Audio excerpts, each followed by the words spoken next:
listen, dog. I don't know why you hate us so much. We Well, beat y'all this season. Y'all get back. Y'all get back right. It'll be look, man, okay. y'all motherfuckers finished with a worse record than us. How did that happen? We're trash, and you lost to a trash team. So Like I don't have it's to tell you that y'all trash. Okay, good. Yeah, save me the but time. but yeah, but you lost to a trash team. So you know, and we had a trash quarterback starting at the time. So how about that? I still got a trash quarterback. Fuck you, man. Man, the fuck you talking about? Jalen Hurts is the shit. Jalen Go ahead. Hurts is, he is shit. He's not great. He's gonna be the next one out like hey, Tua. I'll save it Ricky, for the show. Ricky, do I'll you save it do for the you want show. to talk about Tua? That's what I was just gonna ask you. Do you Yeah. want to talk about Tua? Because we No, have to. we could talk about Tua, but I like want to talk about Tua. if you sit here and say to me that if you sit here and say to me that Jalen Hurts is shit, like you wild. Like literally this is the reason why the show's called the eye test, because we watch this dude. If you watch him deliver those passes. His passes are on point, they're on target, they're to the person's hands. He can't control whether or not the person catches it. Like that's a totally different thing. And he does all the right things that like the elite quarterbacks like Patrick Mahomes does, or that you would see from Lamar Jackson or Kyler Murray, where like he runs the amount of yards that he's going to get. If he's only going to get 2 yards, guess what? He's sliding at 2 yards. He's not taking unnecessary hits. He's getting out of bounds. He's doing all the smart shit as well. Like people talk about him crazy, and I think a lot of that is based off of his first 2 years, where in college, where and everybody's discounting his the year where he had to come in for Tua and finish up, and they discounting his year in Oklahoma. Like that's which isn't fair because his year in Oklahoma shows that he had a lot of growth as a quarterback. I'll save it for the show unless you just want to get this argument out the way so we can go through the show quicker. But if you're not, I'm gonna spit it out anyway. Your boy is not that great. The playbook is like this. He looks okay when the playbook is like this. The minute they go like this and start opening it up, he was doing some wild shit. You can't keep saying that he can throw the quarter, he has to throw the ball, and it depends on the wide receiver to catch it. Nelson Aguilar is over there at the Raiders catching shit from Derek Carr. Derek Carr is trash. Well, let me put it this You way: can't, you're talking about opening up the playbook. This is Josh. This is Josh Allen's third year. Am I not mistaken? Yeah, They're just now opening up the playbook for Josh Allen. right. It takes years. no, why didn't they open that playbook up for Josh Allen? Inconsistency. They You don't had up. Well, Brown. You had Brown. Brown's sickle cell would kick in. He couldn't play, or he was hurt. Who do you throw to then? Cole Beasley? Cole Beasley's not going to, go on the outside and get you some shit done. On the inside to the slot, sure, but that's not going to win you a game. But he's not Jordy Nelson. Well, then I'll leave you with this. I want you to name, and this should be very easy for you. I want you to name 5 quarterbacks over the last 15 years that have gotten an opened up playbook within their first season. Pat Mahomes, James Winston, Deshaun Watson. I just had somebody in my head and I can't remember his fucking name. Herbert from the Chargers from this year. And what's his name had an open book? Dude who on Cincinnati, Burrow. His book was plenty open. They were doing any and everything. He was throwing 6,000 times a game. Yeah, Herbert. He was throwing 600,000 slants a game, dog. Yeah, Herbert's book. Well, first of all, Burrow's book is not open. His book is not. If you watch the games, his book was not open. He was throwing 60 times, yeah. but that book was not open. If that book was open, they would have been putting up more points, and he wouldn't have to throw 60 times. And secondly, to your Deshaun Watson point, it's very easy to have an open book when you only got 2 pages. Like so. And I'll hit you with this one. Patrick Mahomes don't even count because it was his second season. Oh, he doesn't. No, see, I knew you were going to try doing that, but he didn't play the first season. He studied the playbook for a whole season. Right. That's his first season where he got to play. That's not on me that they had Alex. But what I'm saying is that doesn't. You still need time to learn the playbook. If you get an extra year, it's a head start. It's like just like Aaron Rodgers. When Aaron Rodgers first came into the game, even though it was his first year starting, he won a Super Bowl. You know why? Because he studied the playbook for 5 years. Like it's okay. So what's Lamar Jackson's excuse? Lamar Jackson, the playbook still ain't open. The playbook still ain't open. The playbook. The play. Now, when it comes to Lamar, no. When it comes to Lamar Jackson, the playbook is open. We've seen that they don't have the personnel to execute a real playbook. Like Hollywood is trash. Hollywood is absolute trash. That playbook is not that big, Mark. I know it's not, but no, I know, but I know it's not big. But they're a running team. Like you're not going. Hollywood's not trash. That's a lie. You know what happened? Have you seen his wide open drop? What are we talking about? Their playbook is so bad that everyone knows when Lamar Jackson throws the ball, where's the ball going? Let's just play pop quiz now. Where's the ball going to go? Where in the field is the ball going to go? It's going to go towards the middle to Mark Jackson, and I mean not Mark Jackson, Mark Andrews.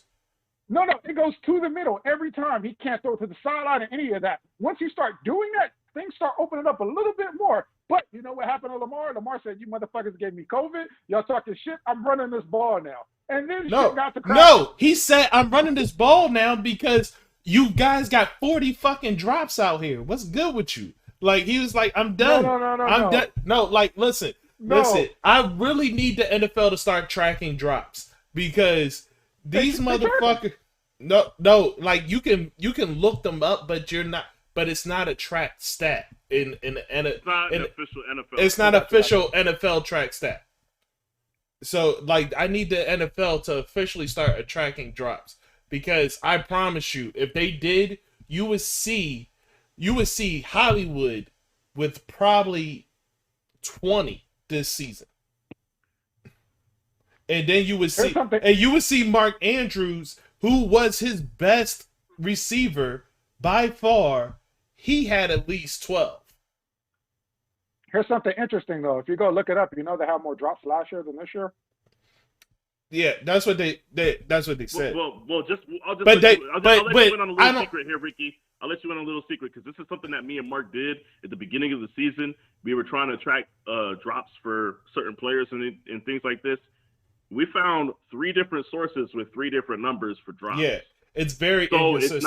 It's not like you can't even trust anything, and that's why he's saying he wants it to be an official NFL track stat. Understood. We get accurate numbers because like there was one where we were looking somebody up. It was like, man, these guys.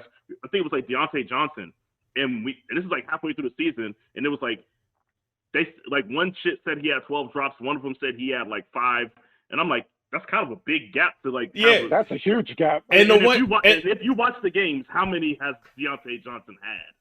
And the one that said he had 5, he had 5 in a game. He had 5 drops in one game. We looked it up after he had that first. After he had his really bad game, because I think it was the game right after they had force-fed. What's his name? Claypool. No. It was after Claypool had his coming out party. The very next game, they just tried to force feed Deontay Johnson, and he dropped like a bunch of balls. And we went to track it that day, and like I said, there was a page that had him put 5 drops on the season. I'm like, man, I'll watch him drop 5 today. Like, what you guys talk about? Like, and that's when we found out that people do kind of track it, but it's not very accurate at all. It's crazy how inaccurate it is. Yeah. So I mean, not to discredit anything that you're saying, but that's just something we found out. So that's why we don't even look up drops anymore like that. Like we try not to. Yeah. But with that being said.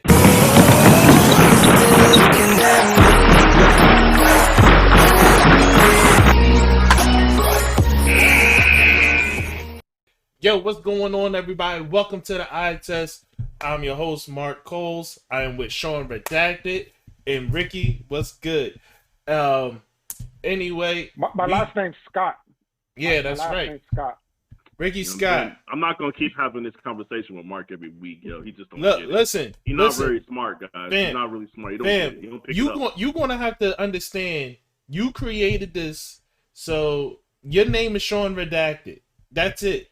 That's what Why we don't are you now. just go back to? Why don't you go back to the way it was, where you were just saying your first name and airing out my entire government name? Why don't you just But go no, back to because that never happened. Mark, Like, I need tapes, or it didn't happen. what are you talking about? Dude, We are show me the recording. footage. We Show are me the recording. Like, I can go Show back me to the that footage. episode.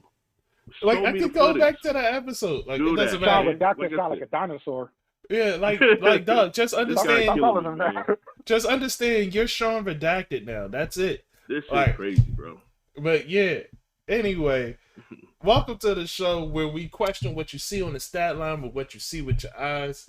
We were with Rickey Scott, like I said before. Welcome back, Rickey. Thank you for joining Thank you for us. having me. Yeah, we're going, and with that, man, we already started, as you can see, so we're going to get right into it. Continuing this conversation that I guess we fell into and we already having. So yeah, man. When it comes to Jalen Hurts, like getting back to the original point, there is no like that dude is showing growth, and not only that, but he's showing like he has a mentality for this sport that I'm not going to say no other player has, but I'm going to Ricky about to attack you. yeah, Ricky, yeah, like I'm not going to say that like that. It started to come out, and I was like, that's completely false.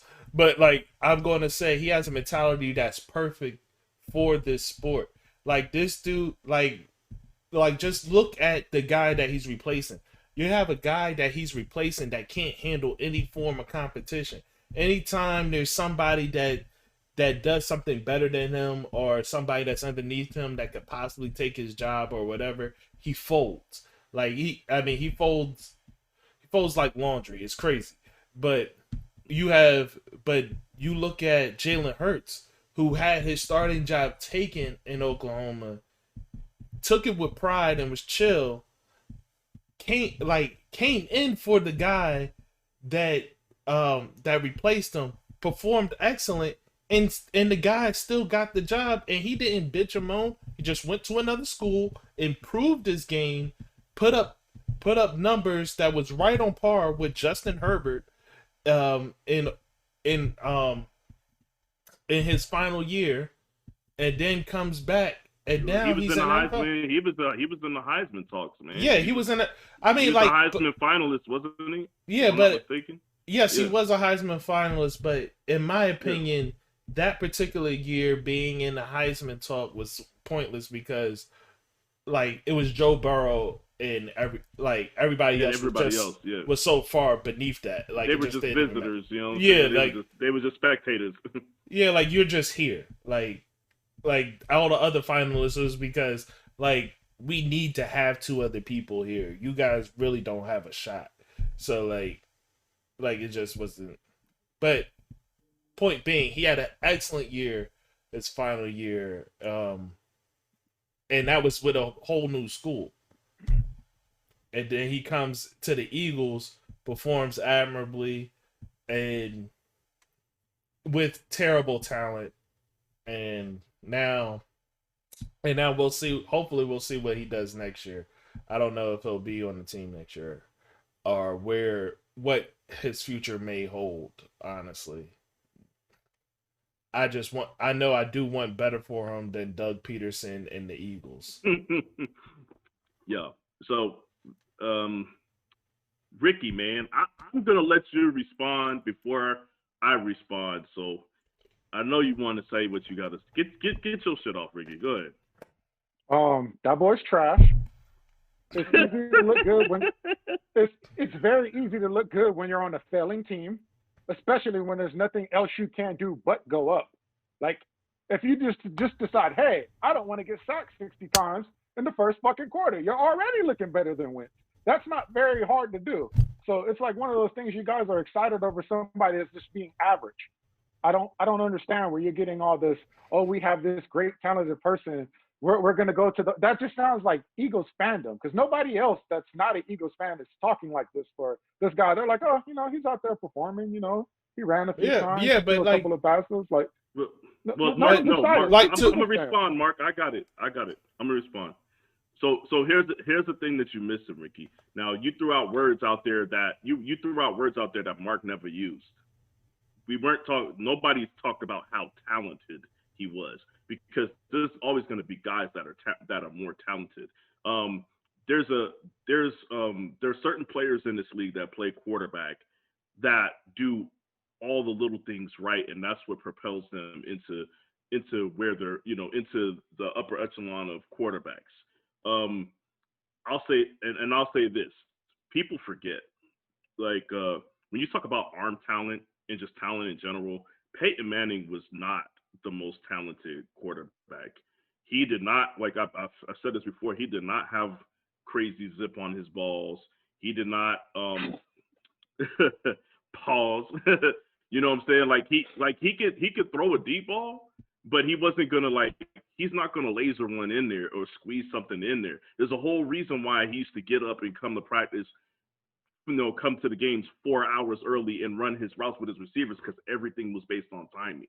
He was not he did not have the arm talent that a lot of these other quarterbacks had. But what he did was all the little things right. You have quarterbacks that came before Hurts, like a Big Ben or a Russell Wilson, who, when they first showed up, they did not have an open playbook.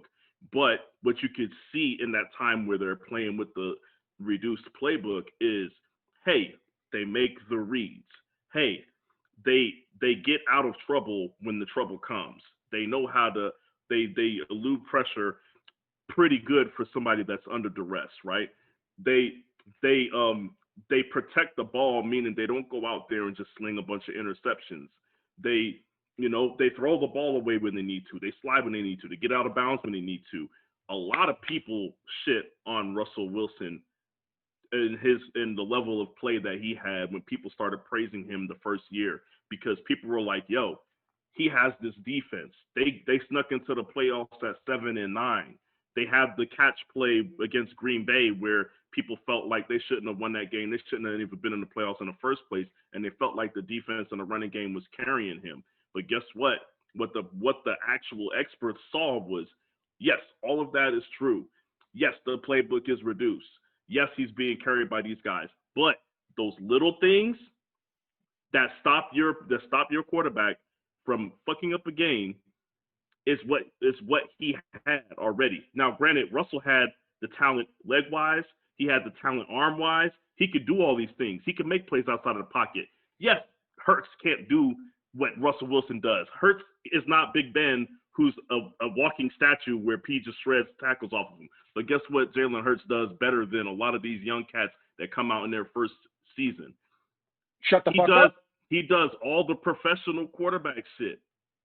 Everybody can't be a Justin Herbert. Like, Jalen Hurts is never going to be a top 5 quarterback. He's never going to be he might not ever be a top 8 quarterback, but I can tell you right now, he is going to be a starter. He is more than likely, if he continues to do the little things that he's doing right now, he will be a starter for a very long time in this league. Okay. Is that a fair assessment? Is that a fair assessment? No. Okay, so before Mark gets crazy, let me get a few things out the way. Tyrod Taylor 2.0 ain't going to do shit. Damn. He's not going to do anything. This is a league where things have changed. I'm glad you brought Russell Wilson in, because this is why. He's a perfect example of how the league used to be. Everybody else, when he came in, I don't remember any experts trying to shoot him bell anything. They all said he was shit, even when the defense was carrying. He had crazy-ass Pete Carroll who was like, I believe in you because you believe in Jesus and I like Jesus. That's the truth behind that. That's what happened with that. He had a coach that believed in them. He rocked with them. They were winning, so no one complained. If he didn't have that defense, he would have been out of here. But no, what I'm saying, when they ask you a question, as a Seattle Seahawks fan, did you think he was all the trash that everybody thought he was? He was serviceable. He was Alex Smith. He was serviceable, but we were winning. That's the difference. It's funny that you say that, because that's what I would compare it to.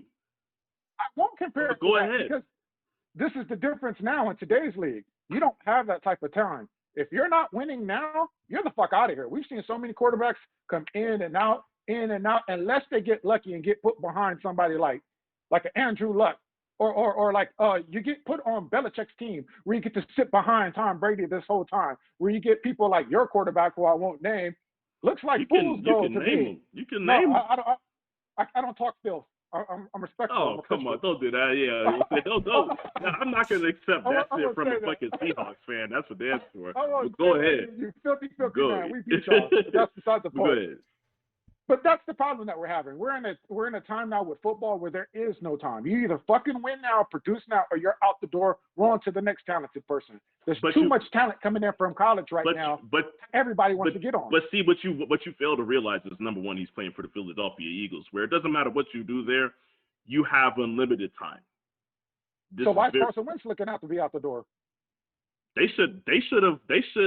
Look, you could say that, but he just got a 5-year contract extension recently. He still has 3 years left on his contract. No, he has 5 years left on his contract. Oh, excuse me. He still has a whole 5 years left on his contract. Because he signed. This is just how stupid my team is. He signed the contract in a year that they didn't have to re-sign him yet. They could have pushed for the extension on the first contract, but they re-signed him, and this was the final year of his actual contract. Okay. See, okay, but let me get back to this. I'm gonna try to get through this real quick. But but like I said, he's got years on it. The Eagles aren't forcing him out of here. The Eagles, they benched him. He was trash. Listen to what I'm saying. He got benched by pressure. It's not the Eagles. The Eagles organization was not the ones that were just like, you know what, man, we're tired of this cat.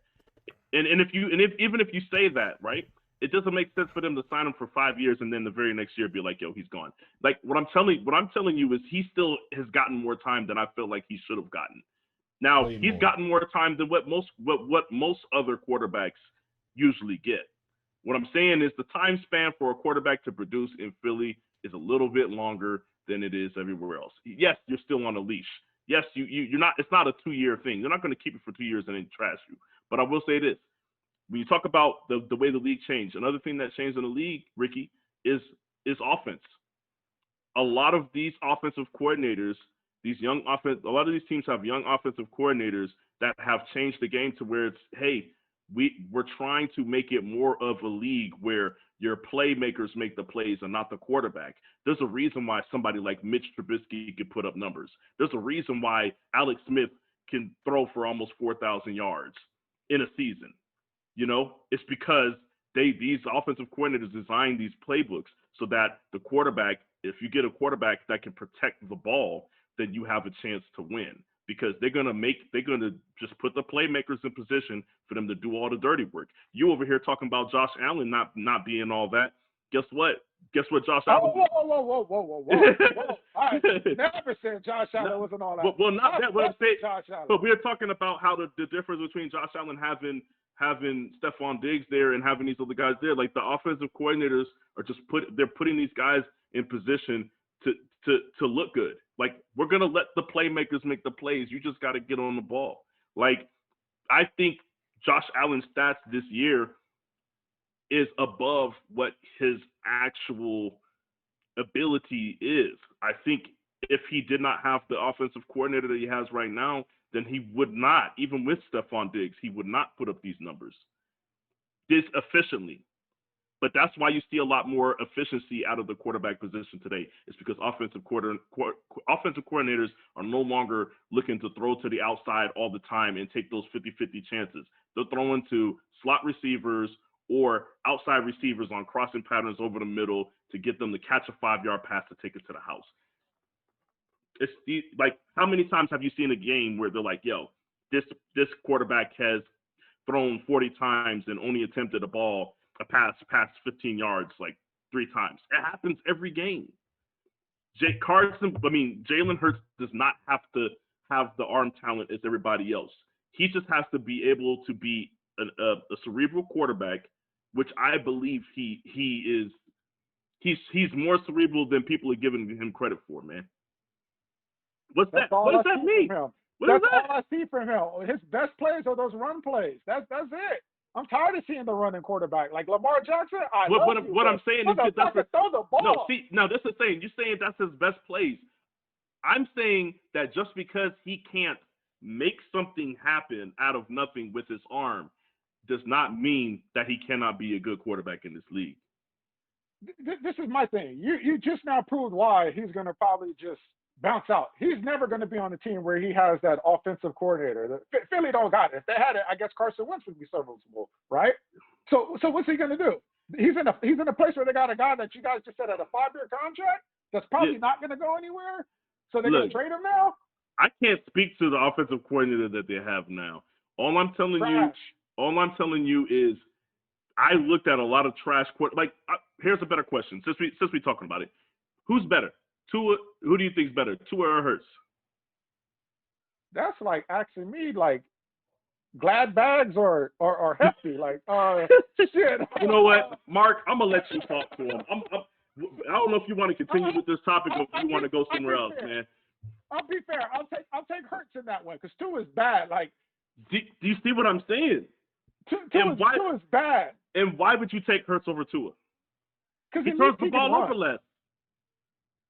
You know what? Tua doesn't even turn the ball over less. He can't get it downfield. I see the game like the game before last when they killed Ryan Fitzpatrick. I think he had like 30 attempts and 26 of them got through, and he had like 62 yards. Like, what the fuck? Let me put throwing it for 1 yard. What Ricky, are you doing? Ricky, you like this stat because I saw this shit in one of my Facebook groups. Man, it's a bunch of Dallas sports guys, and they put up a stat like somebody was talking about it. Like, well, he's only thrown like he went like 10 touchdowns and 5 interceptions over the last like 6 games, and 10 touchdowns, 5 interceptions over the last 6 games, and they're like. And 3 of them was in that last game. So really, he came into that game with 8 touchdowns and 2. He came into that game with like 8 touchdowns and 2 interceptions. And I was like, does anybody not see the problem with this dude only throwing 10 touchdowns in 6 games? That's a terrible stat. And then somebody said this. Somebody said this dude, you got to look at it the correct way.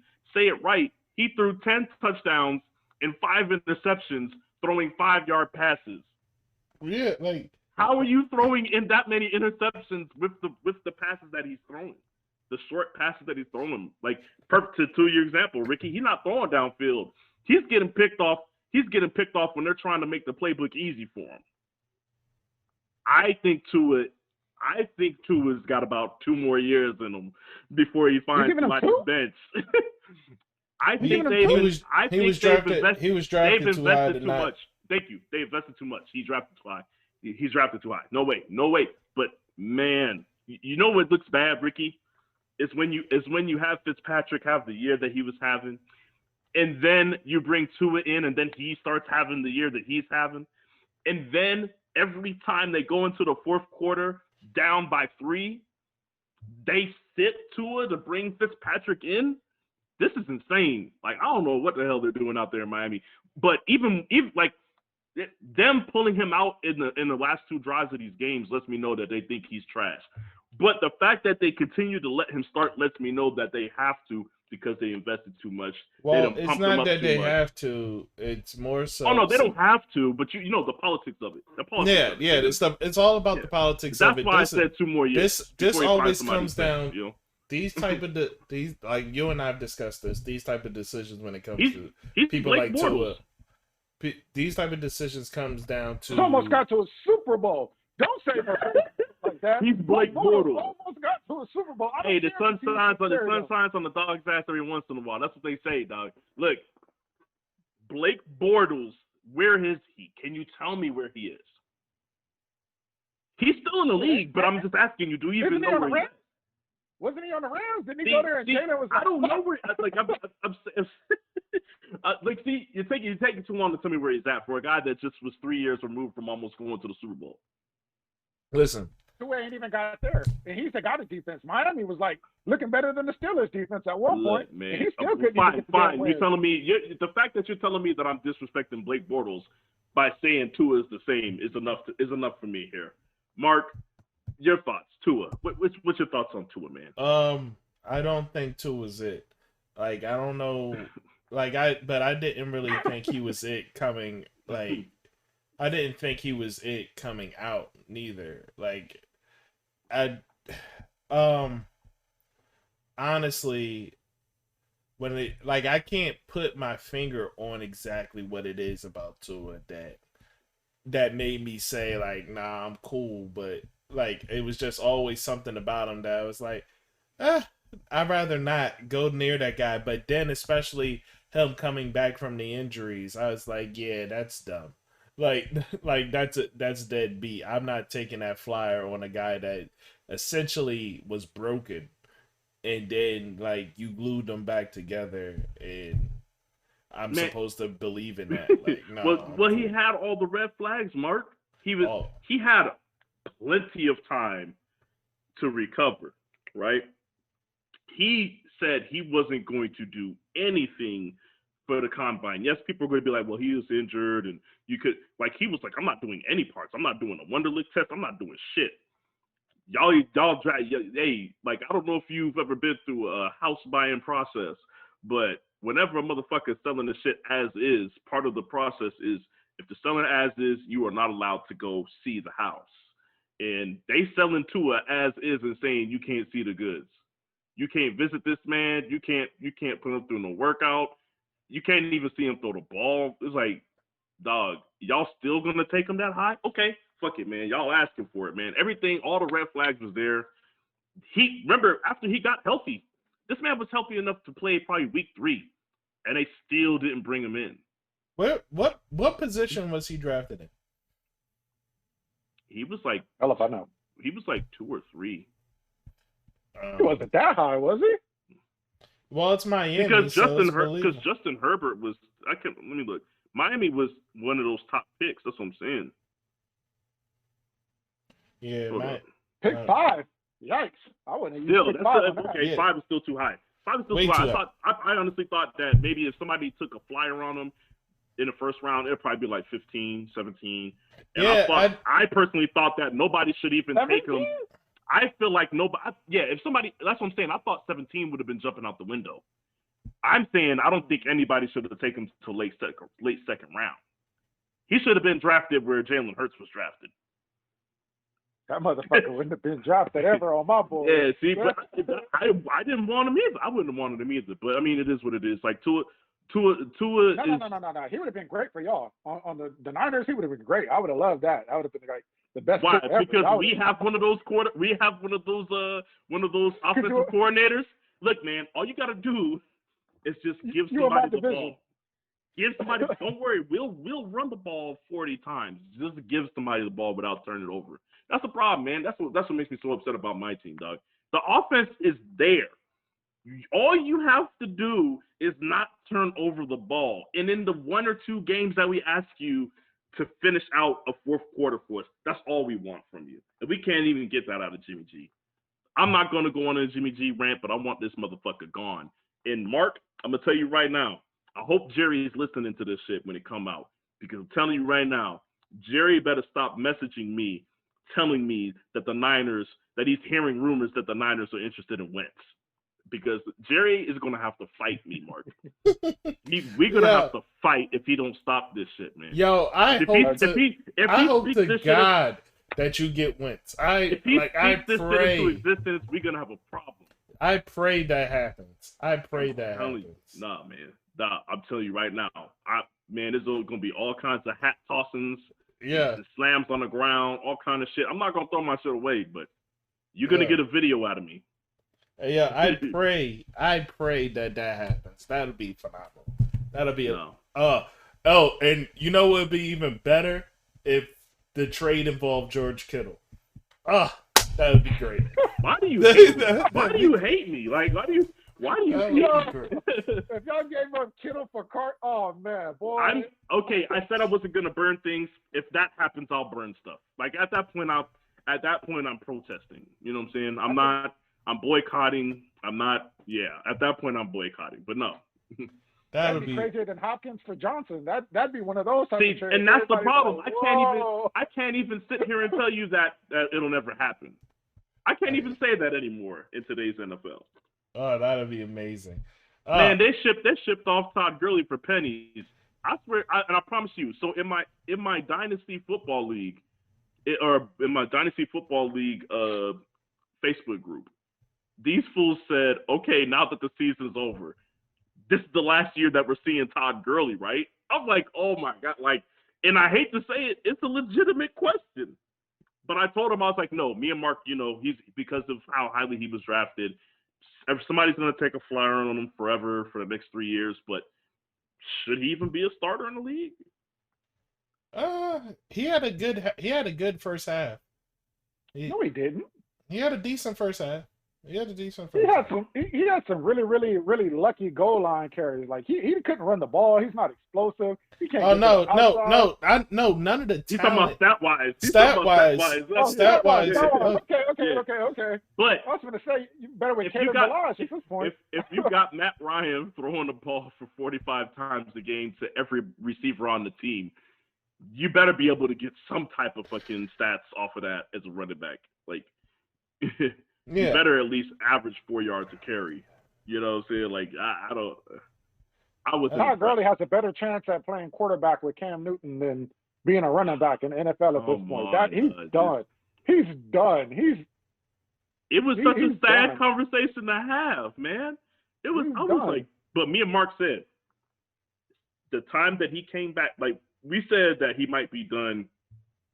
That playoff run where what's his name came in for him. Was it Henderson? Henderson came up. He came in for him. Was running all over the place. They played Dallas. The guy from the Broncos. What was his name? Whoever his name was. I don't even. Johnson. Man, I don't even remember. It don't even fucking matter. Yeah. Dude came over and was balling, and we was like, they keep saying Gurley's healthy, but he ain't playing. And then when he came back, he was splitting carries. We was like, yo, something ain't right. We said something ain't right. That was 2 years ago. C.J. Anderson. Yeah, that shit was 2 years ago. We said he ain't been right since. And clearly we were right about that, Mark. That shit is wild. Yeah. Todd Gurley is going to forever be a back. He's going to be I'll say this. I think he ends up in the committee for the rest of his career. Well, you a water bet that Frank Gore stays in the league longer than Todd Gurley. Oh, please. Like, Frank Gore is embarrassing these fucking running backs out here, man. I see you want to take that bet. Hey, I'm not. Like, because Frank Gore just came out. He just came out. He made a comment yesterday or the day before saying that whether he retires this year is dependent upon whether or not teams want him on the roster. Somebody's going to want him on their roster, whether it be at the second or third position. Like, who wouldn't take Frank Gore on their roster just to have there and to mentor some guys, like, you know what I mean? So I don't know, man. Like, so how about that one?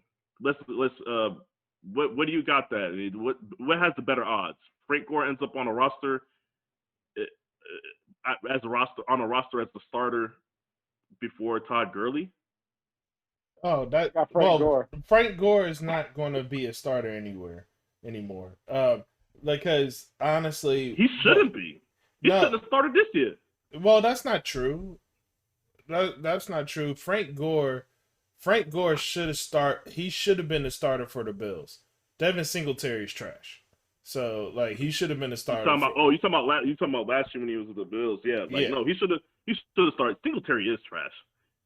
Yeah, man. You know what? Let's stop talking about these trash players, man. We got to talk about something else, Mark. This shit. Yeah, like, listen, you got me going off on these cats. Like, I think it's Ricky. Ricky brought all his negative energy, man. He brought his hater bag today, man. He brought his hater bag. This kind of went off the rails a little bit, but that's all right. It really did. The point being is that Jalen Hurts is not terrible, and in fact, even Shawn saying he's just serviceable, I think, is underselling what he could be. Given if he's put in the right system, I think he could be much more than serviceable. Unfortunately, I don't think the Eagles is it as is. Like, I don't want him to be here if Doug Peterson is here. Like, I don't want anybody to be here if Doug Peterson's here. I'll say it real quickly. It's not disrespectful to him. Just looking at the level of quarterback talent that exists in the league right now, we're talking about a repeat of a golden era where there's quarterbacks everywhere. So it has nothing to do with. It's more to do with the era that he's in. There's so many quarterbacks right now. There's and they not just happen though. to be better. There's really not though. There's a bunch of people I'll take over him right now. I might take Kyler Murray over him. I'll take Joe Burrow over him. I'll take Justin Herbert over him. I'll take Deshaun Watson. I would take Lamar Jackson. What I'm saying is his ceiling, because of the level of talent that's out there right now, his ceiling might be 10. You do know there's 32 teams in the league, right? I understand how many teams are in the league. Like you could his only ceiling is 10. You could only name about tops. If I was to force you to, you could only name 7 that you would definitely say. Oh my God, Ricky! This is the problem. This is the problem that he's wilding. You're right, Ricky. No, this is the problem that I don't think anybody's paying attention to. It's not about the talent that's in the league right now. It's the prospects coming out. Every year, there's at least 3 or 4 quarterbacks that look like they're going to be better than this man. But that's what I'm saying. Him jumping around and becoming a journeyman is not good for him. What I'm saying is Lawrence. Real quick, this era that we're in right now is what the NBA just went through over the past 10 years. The NBA just went through an era where if you were a point guard and you were great, it was like amazing. Now every single team has a starting point guard that could possibly be an all-star.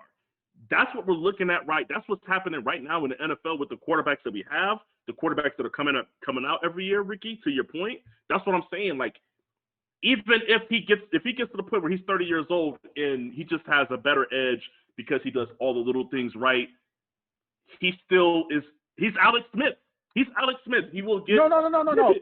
He will be a top 10 exactly who quarterback. he is. Yeah. Jacoby Brissett. He is going to be the next Jacoby Brissett. That's his career. Man.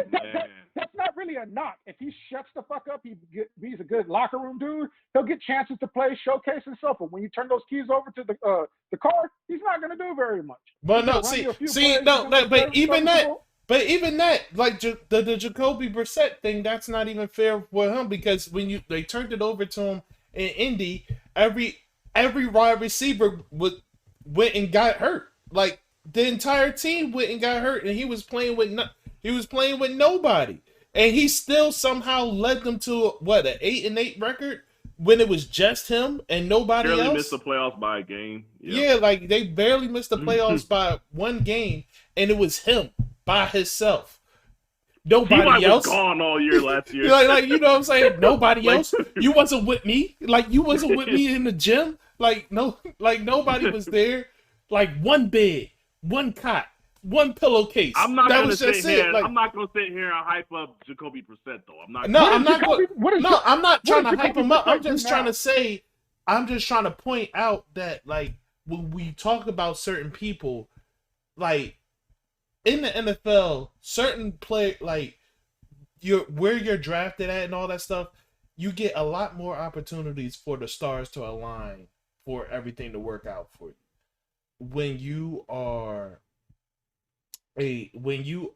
drafted in the second round and stuff, like if you don't hit at that first spot, and if your star trajectory isn't perfect, then you get lost.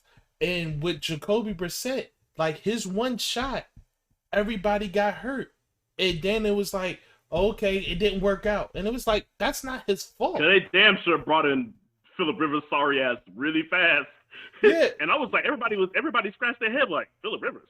Why would you go kill Phillip Rivers? Yeah, but you look at it, it was like this shit ain't his fault. Like who was he throwing to? Nobody. Like like when he had T.Y. Hilton, he was doing like the few games that he actually had T.Y. Hilton healthy, they were doing something.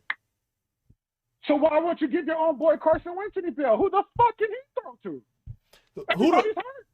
Now listen, but see, here's the thing. This is what we're talking about when we talk about the eye test.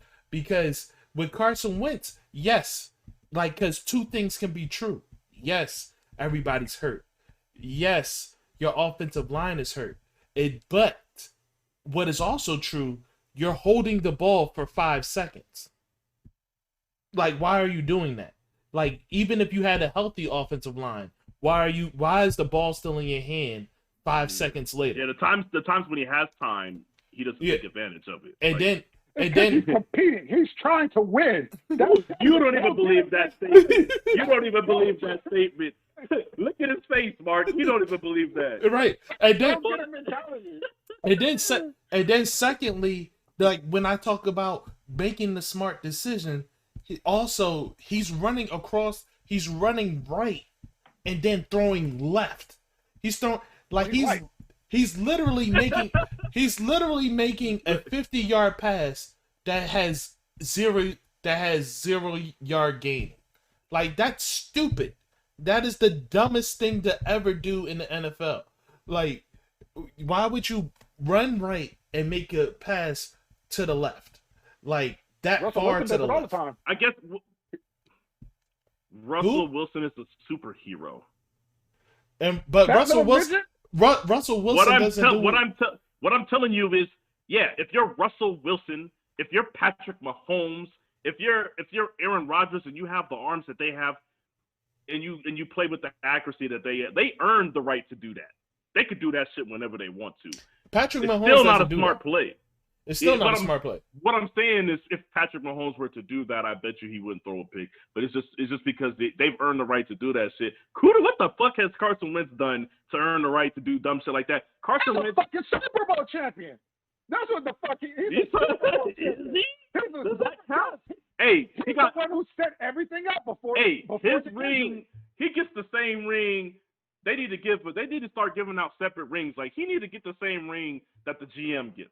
He needs to get the same ring. Was he not winning before his injury? Dog, everybody knows that the playoffs is a totally different beast than a regular season. You can win all the games in the regular season. Nick Foles can't get through the regular season. Say what? How come Nick Foles can't get through the regular season? He died in Chicago again.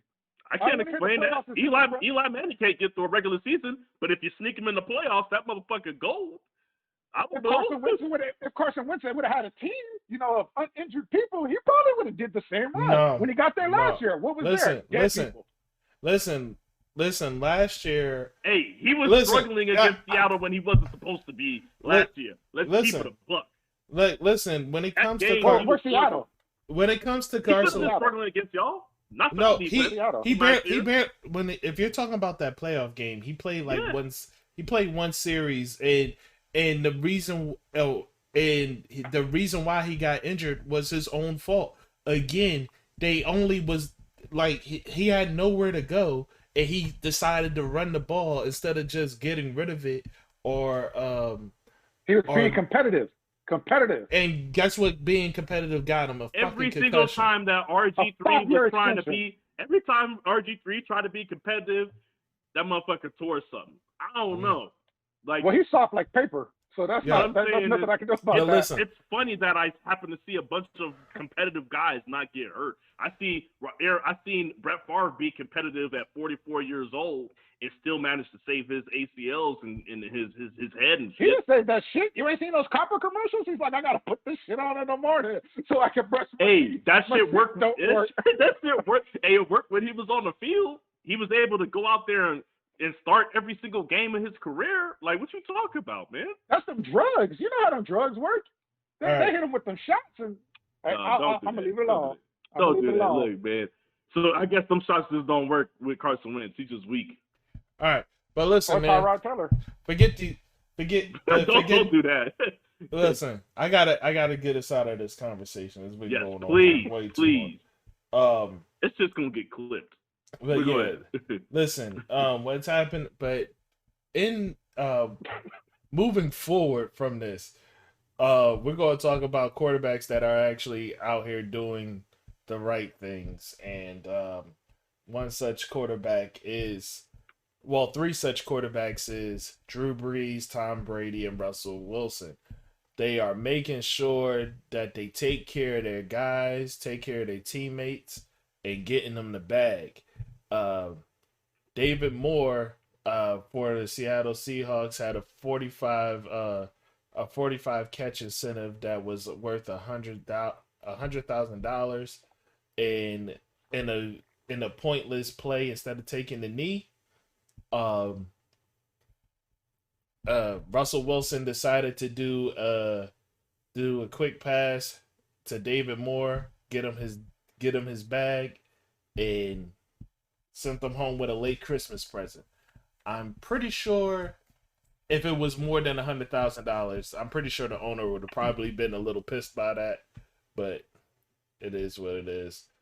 Um, and then Tom Brady got Antonio Brown $250,000 with the shovel passes, just so he could hit his catching bonus. And you said lastly Drew Brees did it for who? Michael Thomas, I believe. You have to get 8 of them. Oh, is it Emmanuel Sanders? Emmanuel Sanders. Emmanuel Sanders. Yeah, and Drew Brees made sure Emmanuel Sanders hit his. So these are the things that quarterbacks do for their teammates that endears them to their teammates and makes their teammates want to keep them.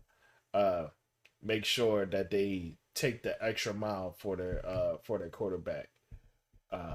This is the kind of stuff that inspires T.O. to cry when my quarterback. when you get hurt.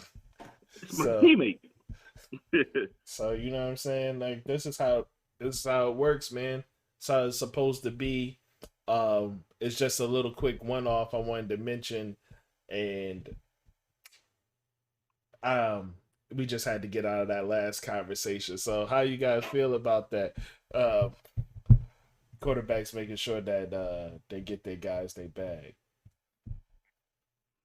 I think it's great. I mean, that's what you're supposed to do. Everybody talks about leadership and building the trust of your wide receivers and your quarterbacks. What other way can I say, hey, I trust you, than going, motherfucker, here's $100,000. Here's $250,000. You know, there's no better way to get that chemistry going. Like, I don't know about you, but if my quarterback is willing to go out on a limb to get me that extra money, I'm going to do everything I need to do to try to catch those balls, make sure I get the right possessions, keep myself healthy and going and whatnot. You know, that's somebody you want to play with and for. I don't want to play with some asshole who's just like, you know, I'm going to take this knee, fuck your money, bro. I only needed like 1 catch for 1 yard. Like, you got to give it up to those type of people. That's probably why they're beloved by so many. Yeah, I was just gonna say that makes for a long lasting relationship, man. Because I'll tell you what, somebody give you that $800K bag, the very next statement out of your mouth is probably, "What do you need? What do you need me to do? You know, say what you need from me." That's right. That's you know that will endear them to like to basically what they always say, run through a wall for you. You know what I'm saying? Like, hey, this dude took care of me on the back end. You know, players aren't supposed to watch each other's pockets. You know, it's kind of like taboo. But if you're gonna watch them in the correct way, then that means something. You know what I'm saying? It's like, yeah, everybody stays out of everybody's contract business, but for you to take time out of your day to make sure I get my money, that kind of means something. Something like that, you know, could have got the Eagles about 3 Super Bowls back in the day. Yeah. You know, if T.O. if Donovan McNabb, you know, and T.O. had that type of relationship, then you know. I mean, honestly, that's the perfect example of not doing it right is Donovan McNabb. If Donovan McNabb made sure that he took care of T.O., then we would probably would have actually had a dynasty for a little while. But when you have a true diva personality in somebody like Donovan McNabb, then it is what it is. And moving forward, a MVP season by quarterback Aaron Rodgers. Apparently, he's going to be your MVP this year, man. Do you think it's deserved? Shawn, start with you. Well, I'll say this: in my eyes, you could give it to 3 guys and they all deserve it. So I cannot tell you that man does not deserve it. Who are the other 3 guys, and you think they the other 2 guys? I 2. think Patrick Mahomes, and I think for sure Patrick Mahomes, and I think for sure Derrick Henry. Like, okay. Whoa, we're gonna sneeze at the Derrick Henry thing. Okay. So, Mark, we made it a point when Tennessee, we brought it up when Tennessee was slipping and they were losing games because they would not give him the ball. Right. Them pulling this out and getting into making sure they secured their spot in the playoffs has a lot to do with Derrick Henry. I believe also that Tannehill's play and his ability to be able to throw down the field and have plays like that open a lot comes from having a Derrick Henry in the backfield. So I feel like you have to give some of Tannehill's success to you got to give some of that credit for his success to Derrick Henry. Having a 2,000-yard rusher on your team definitely makes it easier for you to throw the ball downfield. It's not a coincidence that Tannehill is having his best passing year the same time Derrick Henry's rushing for 2,000 yards. And if you ask which came first, the chicken or the egg, clearly Derrick Henry running the hell out of the ball came first. So yeah. I think that's why he belongs in the conversation. Patrick Mahomes if Patrick Mahomes would have played his last game, he would have gotten at least 2 touchdowns. And I'm being modest because Chad Henne came in and got 2 touchdowns on the first 2 drives. So with that saying, Patrick Mahomes probably would have finished with 41, 42 touchdowns. Let's just go 41. 41 touchdowns, probably would have finished with his 6 picks, So, and he would have went over the 5,000-yard passing mark, which he was only, about 250 yards off of. So him not playing that game makes a difference. I think it would have made a difference in this MVP race just because, yes, Aaron Rodgers, 48 touchdowns to 5 interceptions. That looks so sexy. Like, how can you say no to the MVP for that, right? And then the wins, they're in first place. They got a bye. Everybody kind of glosses over the fact that the Chiefs went 14-2. Everybody kind of glosses over that. Everybody glosses over the fact that Patrick Mahomes had a down year and basically should have finished the season with 40 touchdowns, 6 picks, and 5,000 yards. This kind of glosses over it. Everybody knows that if you take Patrick Mahomes off of that team, yes, they will still have those weapons, but they are not going 14-2. They might go with Chad Henne at quarterback. They might go 8-8. You know what I mean? So they do have a team. And the other thing that I want to discount Aaron Rodgers for, which you have to discount Patrick Mahomes. Patrick Mahomes gets discounted for the level of talent he has on his team all the time, right? People say he has Tyreek Hill, he has Kelsey, he has all these guys, And I look at Aaron Rodgers' team, and I'm like, they have 2 starting running backs that they actually use and run the ball with, and they both catch out of the backfield. And then they have Devontae Adams, who I think is a top 3 wide receiver in the league. Shit, this year you could say you could put him in the top. You could put him in the top 2 if you want to. You know what I'm saying? And he's a guy that you can throw to every down, and it doesn't matter.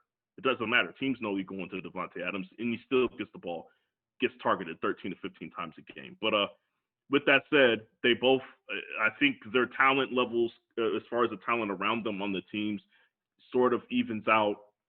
But Patrick Mahomes is the only one that's going to get discounted for it. So yes, I think there's zero chance that Aaron Rodgers doesn't get the MVP. But I will say, out of the 3 people that I named, Derrick Henry has the least amount of talent around him.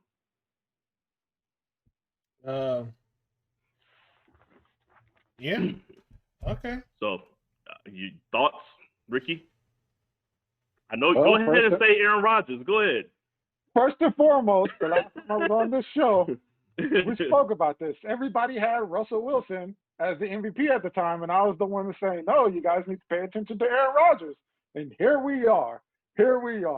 Hey, now nobody knew that Russell Wilson was going to nosedive off of a cliff.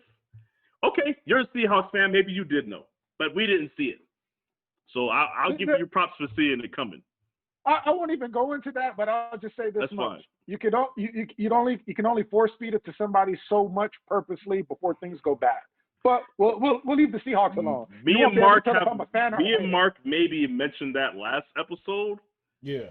Or the episode before about part of his reasons why his decline in play has happened and the reason why he's making dumb mistakes.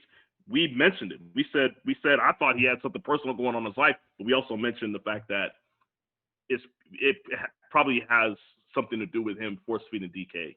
So I think it's a combination of both. But continue. Go ahead and talk about Aaron Rodgers. Aaron Rodgers is clearly the MVP. Now, I know you wanted to make a point with the talent and how his talent can be compared to what the Chiefs have. But I'm going to counter that by saying the Chiefs didn't go through this entire year with ups and downs with injuries. Devontae Adams was out at periods of time. Yeah. Alan Lazard was out for a period of time. He wasn't even supposed to come back this season. Yeah, he was gone for damn near the whole season. Yeah. He made what's his name? Marcus Valdez-Scantling look like he was competent again, which is like impressive in itself. I think he's garbage, and he did make him look good. We had a new tight end emerge at one point that I'm pretty sure won a couple of you guys from fantasy weeks out there. Maybe not in our particular league, but in other leagues. Tanya, yep.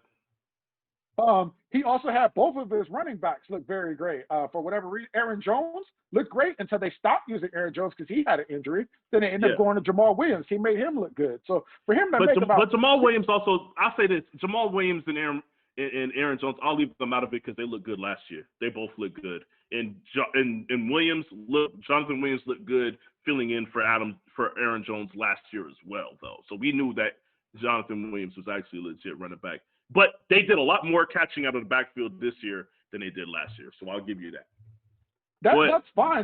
The whole point is no matter what happened during the season, he didn't bitch. He didn't cry. And even after I came on the show, I said, hey, he's going to be MVP. We saw him get destroyed by Tampa in the following week. He couldn't get shit off. Tampa came out of there, and they looked like the greatest thing ever in football that particular week. True. He bounced back from it, and he made whatever player that he had around him look good. Yeah. And he won. To do that with so many injuries, a mediocre defense, a terrible O-line. Calling the defense mediocre is giving them too much credit. But continue. You're hitting my point. Yeah, I am. But I'm keeping it a buck, man. Yeah. For them to have a terrible defense and him still to will his way into it, perfect example of someone who can't do that. Matt Ryan. Matt Ryan's got a great offense. He couldn't get that offense to keep winning these games and take the first seed. We had Aaron Rodgers do it, so why is he not deserving? Cool, the Chiefs are 14-2. We gotta throw the Matt Ryan Falcon shit just completely out of the window out here. I'm just giving it. They were creating ways to lose games. That's fine, but you have somebody who has a capable offense, a terrible defense, and we saw the difference between quarterback talent and improvising to win a game with what they have. We saw him do that to the best level. He's sitting on a bye week. He's like, whatever, fuck you guys, I'm chilling. Hate me. Relax. We get to see the greatness of Aaron Rodgers. He's a bad motherfucker. There's no other quarterback that we can say that's in the league right now that we've seen do this. Not this season, not last season, not in the last couple of seasons, to be honest. Maybe Tom Brady. There was a year Tom Brady had no wide receivers and he still got to the finals for his conference. I can't remember what year that was. Maybe Tom Brady has had multiple years where he's dragged some ragtag receivers around. But I understand what you're saying. It's talking Tom Brady type shit. But I mean, we're not gonna act like this is that ragtag. Because I'll tell you what, he was squeaking them out when Devontae Adams was gone. But once he came back, it's like, what are you gonna do? There's absolutely nothing you can do about it. It's gonna be what it is, and you can't stop it. He did it, and that's why he deserved this MVP. Yeah. So, he didn't bitch or complain. He didn't blame, the defense isn't doing this, the offense isn't doing this. He just said, fuck it, give me the ball, and I'm going to make it work. And look where he's at. Yeah, I'll be honest, man. I hate Aaron Rodgers. I'm not even going to say I don't like him. I really dislike him. Like, I don't know, but you know what I'm saying? I'm along those lines. You know, it's an old rivalry thing. Niners, Green Bay, we have a rivalry thing for back in like the early 90s and shit. But he's so smug. I just don't like him, man, as a person. But I guess, like I said, I said there's a 0% chance that he doesn't get the MVP. If he did what he did and everything that you are saying and all the shit that he overcame, none of that shit would matter if his stat line was 38 touchdowns and 5 picks. 48 touchdowns and 5 picks, we cannot ignore it. You cannot ignore the numbers. You cannot ignore the impact. Like you said, you cannot ignore the injuries that happened and the things that he had to overcome. Uh, some might say his division wasn't the greatest, but then you could say the same thing about Patrick Mahomes. So Yeah. Hey, that's what I'm saying. So Well, listen. You, when it comes to this, 48 touchdowns is a lot of touchdowns, man. And only to 48, like, I don't care who you throwing to or not. Yeah. 48 touchdowns is a lot of touchdowns, and only having 5 interceptions is phenomenal. Um, I do believe that basic. I do believe that unless Patrick Mahomes had 40, he would have had to have 47, like, because he eclipsed him in yards, and he has only one less interception, and he eclipsed him in attempts and completions. Um, it's I think when it comes to that, the touchdowns is the big difference. yeah, And touchdown to interception ratio is a huge deal. but I mean, like I said, whatchamacallit only having one more interception, like, is still phenomenal. But I also believe that Patrick Mahomes was facing an uphill battle coming into this season already. Like, I don't know why. And this is a different, like, I guess we kind of just ran into I'm this. curious. But I don't know why everybody is trying to knock Patrick Mahomes off of his pedestal already. Like, he's only been on the pedestal for a year, and people are already trying to knock him off the pedestal. Like, they're like Joe Burrow. He's the next Patrick Mahomes. Like, what? No, he's not. Shut up. Like, what are you talking about? Nothing. He does nothing on that level. No quarterback in the league does anything on the level I of was gonna Patrick say Mahomes. Like, yes, Aaron Rodgers is the MVP this year, but that's a matter of circumstance of the year. But, like, there is no quarterback that I would take on my team over Patrick Mahomes. There's just, like, he is bona fide the best quarterback in the league.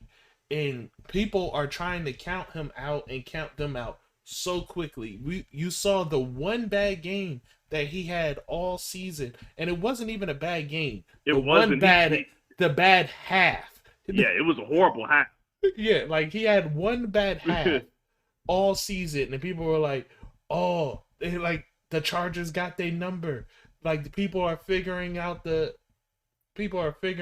Chiefs. Like, it's just like, it makes you look at them cross-eyed. Like, what the fuck are you talking about, man? Like, none of this makes sense. Yeah. Like, you're going to, and anytime that the Chiefs lose a game, it's like, oh, are they falling off? Like, no, it's football. Any given Sunday, you're going to lose a game in the regular season at some point. People don't go undefeated. Nobody goes undefeated. Like, it's a very difficult test. Ricky, I got you, bro. Ricky, and it's Ricky. You didn't even have to do this for me, bro. Because let me tell you something. This is what they're going through. Once you are the Cinderella, right? Right. Once you become crowned as the Cinderella, that's when the hate starts. And it's not just because you were just a Cinderella. Let me put it this way. Everybody likes a Cinderella story once they know there's an end to the story. Like, once they get crowned, if that's the end of the story, everybody loves it, man. But when they see that the Cinderella got crowned, and now that the Cinderella is now the queen, now it's just like, yo, hey, wait a minute. You mean to tell me that this person's going to be ruling this shit for a long time? They just immediately, and it's because they know without a doubt. They know without a doubt. Patrick Mahomes, once he had his year last year and everything that he did, and then you looked at it, you looked at the financial situation, you looked at the contracts, you looked at how they're going to have their core nucleus for the next 3 years, and you're staring down the barrel of him. You got Tom Brady out of New England, and it's just like, we're going to have to be dealing with this motherfucker for the next X amount of years. He won a Super Bowl in his third season. You're Right. just like, this dude. Quarterbacks are playing for 17 years. We got to deal with this dude for 15 more years. Like, people are not trying to, like, that's when the praise stops. That's when the love stops, is when they know you're the best.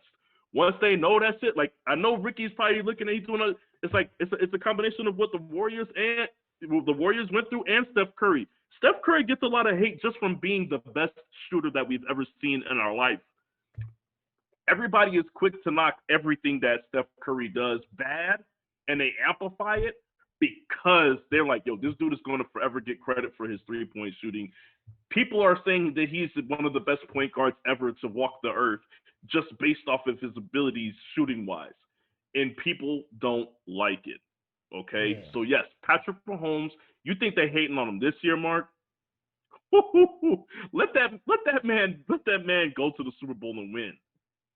Yeah. Let them go to the Super Bowl and lose. Oh man, they're gonna be destroying Patrick Mahomes. Okay, Yo, so listen. just brace yourself. Listen, you know how many guys that are trying to jump out the window to say they were the first ones to say it right now. Oh, that's a hot thing in the media. You know, that's what they like. It's not only a hot thing in the media, it's a hot thing in socials. Listen, mark my words. Hear it now. I predict that the Kansas City Chiefs are going to have a first round exit. Like what? Like why people would just you be saying the wildest shit with that off 0.1% chance of it happening. That way they could just pop up and be like, "Ha! I told you so. You heard it here first." Right? And it's like, done. Like, what's your basis? What's your basis for this? Like, anything can happen on any given Sunday. Anything can happen on any given Sunday, and I get that. So I would never say that it's impossible to happen, because it certainly could. But the likelihood of saying like, yo, this team is going to beat them. There's nothing about Kansas City that says, yo, you're going to easily beat them. Like, somebody's gonna have to play perfect. Yeah, somebody's gonna. This is how you stop this, Mark. The next time you were in one of these situations when someone makes a crazy remark like that, simply say, "Okay, I got $100 on that. I'll take the cheese." There we go. See how quickly they'll shut the fuck up. Everybody wanted the Warriors to win, but when it became put 100 down, put 200 down, people were like, "Huh? I don't really believe in LeBron like that." People shut the fuck up. Yeah. Put your money where your mouth is. A lot of people will not do it. You know what I hated, man, about that year that the Cavs beat y'all. I really hated the fact that people was jumping out the window and be like, "See, I told you that Cleveland," like, because there's people that picked Cleveland before, and I was like, I don't care if you picked them to win in 7 games beforehand. Even you did not think that they were coming back after being down the way that they were down. Everybody thought they were left for dead. Don't try to come out after the fact and be like, "See, I told you." Like, no. After game 4, you were right there with everybody else saying, "These dudes, I can't believe they're getting embarrassed this way. I don't even know if I should watch the game tomorrow." Like, you know what I'm saying? Like, that's where it was. Like, I just hate that people try to come out after the fact. It's like, nah, man, get out of here. But like you said, tell them to put that money up. I heard a lot of people talking about Cleveland that year. I seen 2 people put money up out of everybody that I've seen try to say something about Cleveland. Only 2 people put money up, but they were also like the biggest LeBron fans that I knew. You know, honestly, because of that situation is when I was like, yo, I don't like Draymond. I was like, I fucking hate you. Like, no, it's because, like, you don't understand. He bailed LeBron out, dog. Yes, Mark hates that about him, man. Yeah, he bailed. He hates the fact that, like, he fell right into the trap. Like, it's not even like he fell into the trap. You watched LeBron construct the trap in front of you. Yeah, and he ran And and then he you ran walked in. into it. He ran into it like You the waited Kool-Aid for- man. He jumped through the wall like the Kool-Aid man. Like, Oh okay. yeah. Wow. I can go into a lot of reasons why we lost that, but the main one, and I'll just keep it short and simple. Harrison Barnes. That's it. Was he in that finals? I thought he was already off the team. The motherfucker missed like 23. He missed like 20 wide open threes. Well, on an even higher level than that, Ricky, Harrison Barnes always did everything though. He played. If he wasn't, even if what I'm saying is, usually he would play on defense. He would be a big part of the ball movement. He would do all these different things, and it's like his shot disappeared, and all of a sudden he couldn't do anything on the court at all. Good. He was getting cooked. He was getting cooked out there. I seen him getting roasted out there. Like, he wasn't doing nothing. He wasn't getting no rebounds. Like, he was just out there taking up space, man. Like, it was crazy. I ain't never seen a downfall that bad. But the wildest thing about it, Ricky, is he left, and all of a sudden that man went right back to normal. It's like he just disappeared for a series. And then, like, that's it. He's been playing like the old Harrison Barnes since it happened. No, he hasn't. He's been playing on trash ass teams, so he looks better than he is. So he looks better. He's still playing better than he did in that finals. He has not played that bad since. But yes, we'll get off this. I'm not gonna torture you no more. Look, I brought up the little TL shit to take a jab at at Mark's heart. You know what I'm saying? I brought up this shit. You know me. I try to dig in a little bit deeper on this shit because I know it probably hurts your feelings and shit. But that's fine. You guys over here wishing that we fucking trade George Kittle for Carson Wentz, so y'all deserve it. But yeah, let's continue. But yes, Mark, that wasn't me, but that would be hilarious. See, that's what I'm saying. You was all for it though. You was co-signing. That's why. But speaking of, I guess jumping out the window, Derrick Henry, he amazingly hit his 2,000-yard mark in the game in which they needed him to run. He needed 236 yards.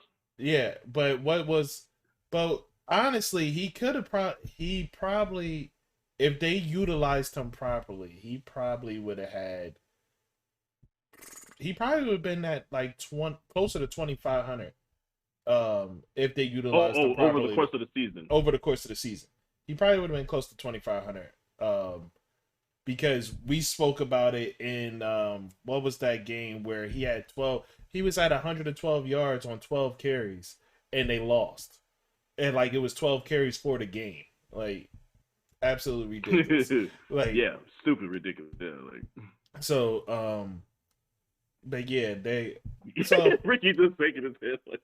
Like, Ricky's like, I remember when we used to have a running back like that. But yeah, so when you have to be in the playoffs to talk to me about football. I'm sorry. Is that what we do? I guess we still couldn't talk. I'm sorry. Go ahead. Go ahead. You know what? You want to host the show now? You want to host the show now? Sure. I would say this: you better do it now because it's only going to be available to you for a week. Because then you'll be right on the couch with us watching the playoffs as an NFL fan. You don't even believe that. I believe. Let's go. Let's just say, you know what? I'll save that for later. No, let's go. Like, no, I don't put any faith in the Rams. But anyway, where I was, Derrick Henry, Derrick Henry is being said to be now prisoners of the moment, in my opinion. He's the best quarterback in the league. The best running back. Best running back in the league. Do you like? Everybody, I'm seeing it everywhere. Like, I've been said this. He's the best running back. This, that, and third, blah, blah, blah, blah, blah. Nonsense. Now, as I say all this, don't get me wrong. Derrick Henry is a phenomenal running back. Phenomenal. But, best running back in the league? best running back in the league? Absolutely not. In my opinion. Fellas, please share your opinion. Are people being prisoners of the moment, or is he legitimately the best running back in the league? Ricky, you look like you got a lot on your mind. All right. So first and foremost, the show's called the eye test, right? Because you're Yes. supposed to use your eyes to see what's going on. Right. Yes.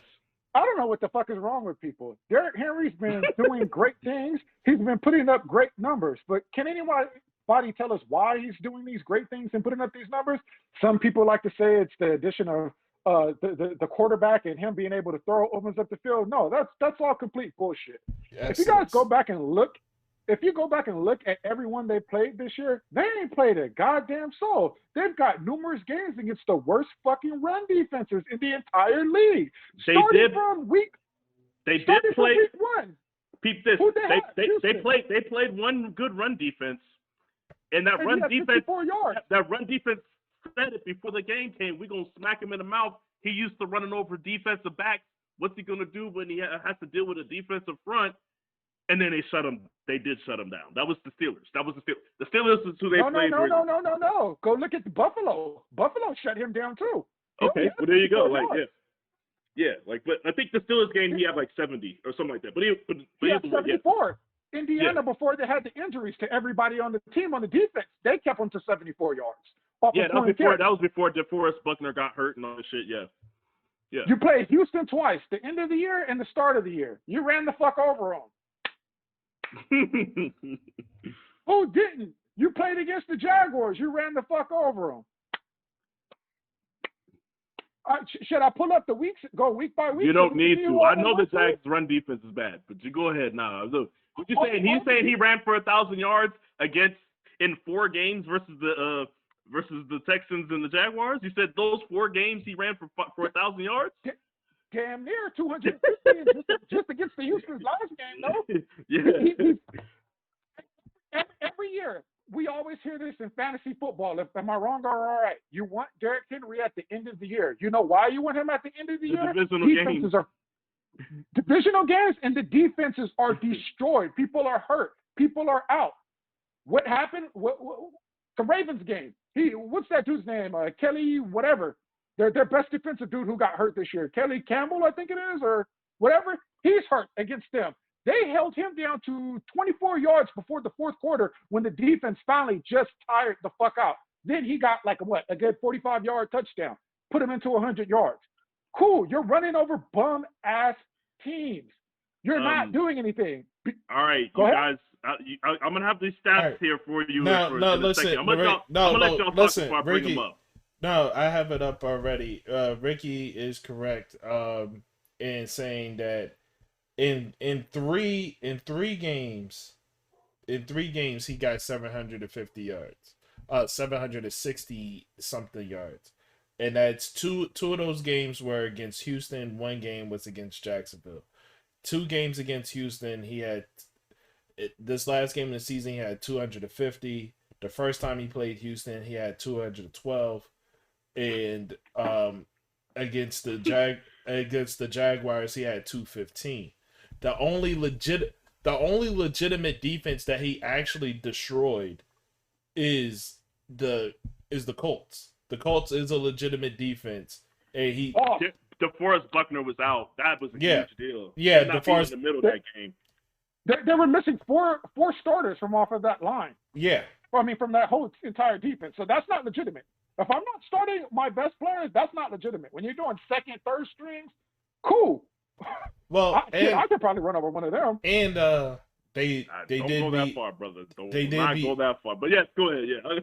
In Baltimore, he ran for 133, but that was more so average numbers because it was on 28 carries, so it was 4.8 yards. That was carry. Just volume. That was volume. Yeah, that was more so volume than anything. I got you. Okay, yeah. Nope. Yeah, hold on. Before you go on, for that Baltimore thing, I just want you to hear this because people forget this. For 3 quarters, the undermanned Ravens put the clamps on Derrick Henry and the Tennessee Titans. By the time it was all over, the star running back in Tennessee would again head out of Baltimore with the upset victory. Henry ran for a 29-yard touchdown with 5 minutes and 21 seconds left on Sunday to cap another monumental performance. He didn't do shit that entire game until the end. They were missing their star lineman. So even with that, you didn't beat an A1 defense. You keep beat up people. Like, that's not great. No. But he's definitely one of those guys that there's nobody better in the second level than Derrick Henry. There's nobody Nick that you Chubb? don't want to see, huh? Nick Chubb? But Nick Chubb. I'll say this: if Derrick Henry gets to the second level, it's usually a touchdown. Nick Chubb, I think, is just better any day of the week. Nick Chubb, since he's been in the league, I don't know if you know, this is a stat you might actually know, Ricky, but since he's been in the league, he has the most broken tackles since he's been in the league. He has the most broken tackles per carry. Yeah, Listen, so Nick Chubb is the best when it comes to any level. but to be clear, Derrick Henry, just keep it like as getting off track. Keep it to Derrick. Keep it to Derrick. Where do you have? Derrick Henry he is still a phenomenal running back. And even with what he was able to produce, I do not feel as though he's utilized properly in Tennessee. But Ricky, you stated your point about them not playing anyone. Shawn, what's your opinion? My opinion is I hate to say it in this way, but I've seen plenty of running backs that were great, that I never considered them to ever be the best back in the league, and I've seen them all have phenomenal years. I've seen Chris Johnson get a 2,000-yard season. Yes. I've seen Shawn Alexander go for 1,800 yards. I've seen these things happen all the time, man. Like it's sometimes the moon and the stars align, your schedule lines up, or your offensive line gels the right way that year, and your offense gels the right way that year. Sometimes it's just in the cards for it to happen, given that you're already a great running back, because he is a great running back. Now, to jump out the window and say best in the league, I feel like people, and this is just something that it's not just with the running back position, it's with every position in every sport. Everybody roots for the most athletically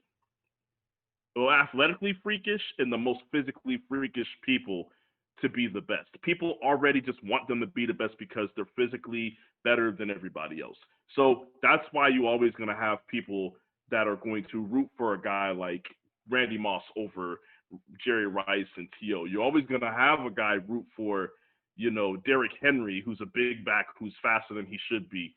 They're going to already be rooting him. They're already they've been trying to put him as the best running back for years now. But now that it's finally come to fruition, like you said, everybody's like, see, I told you. And it's like, no, he wasn't the best back last year. He wasn't the best back the year before. He's not. He wasn't the best back this year. He's not the best back this year. There are plenty of. Cook.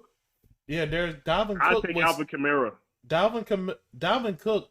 If you're one, I'll take Nick Chubb over damn near everybody. Yeah, no, legitimately. If he's healthy, legitimately, I'm sorry, but I'm taking Dalvin Cook over Nick Chubb. Like, he's more dynamic in the pass. And he could do what Nick Chubb could do in the run. Yeah, I'm taking Dalvin Cook over Nick Chubb. Yeah, so I mean, but the point is, I think, me personally, I have Derrick Henry. Even on the year, I think it's crazy because people want to bring up his stats over this year and then the second half of last year, and I'm like, he's literally the only starting running back in the league that has been healthy over that time period. So his stats are going to eclipse everybody else's when it comes to that. Me and Mark had a conversation in one of the earlier shows talking about Derrick Henry's stats and how it was crazy that we thought he wasn't being utilized correctly, and yet he was still the leading rusher in the league. And then I brought up the fact that everybody else that would be was hurt. Saquon was hurt. Fucking McCaffrey was hurt. Freaking Alvin Kamara wasn't getting full carries. They waited till just recently to give him all the carries, and what happened? He got 6 rushing touchdowns. Dalvin Cook always gets hurt. You know what I'm saying? So it's just one of those things where he's just, if you're gonna be the healthiest guy, you're gonna always be in that conversation. But I personally, out of the people that I just named, I would take a CMC over him. I would take Alvin Kamara over him. I would take Nick Chubb over him. I would take Dalvin Cook over him. He's 5 for me. I don't know where he ranks for you, Ricky. Where would you put him? Shit. Are we gonna base this off just this season or overall? I'm using my eyes. No, I'm using like, my bro, eyes like him, overall. like him not as season, a not this season. Overall. Just where today, if the season ended today, and you had to do a draft today, because it's my. Who are you drafting running back wise? Or much like the where did he fall in that? Much like the quarterback conversation, where Aaron Rodgers might have had the best stats this year, I'm still not taking Aaron Rodgers over Patrick Mahomes. That's just never. So we got happen. CMC, Alvin Kamara, Saquon Barkley, Nick Chubb, Kareem Hunt's better than him. I think Kareem is better than him. See, but that's what I'm saying. Like, but it'd be people are going to root for the freakishly big athletic dude. Now listen, I think Kareem Hunt. I think Kareem Hunt offers more from a. He has more tools in his toolbox, but I think if you use Derrick Henry properly, he would be more effective than Kareem Hunt, his few tools. Listen, if you instead of running him if you as a coach, instead of running Derrick Henry into the teeth of the defense, instead of running him into a brick wall and hoping that he busts through every time, if you actually ran a toss play with him, or you actually ran an off the tackle play or anything towards the outside, he would pretty damn near well be almost unstoppable. Honestly, Derrick Henry on the 49ers would be a problem. I was just gonna say, imagine a misdirection,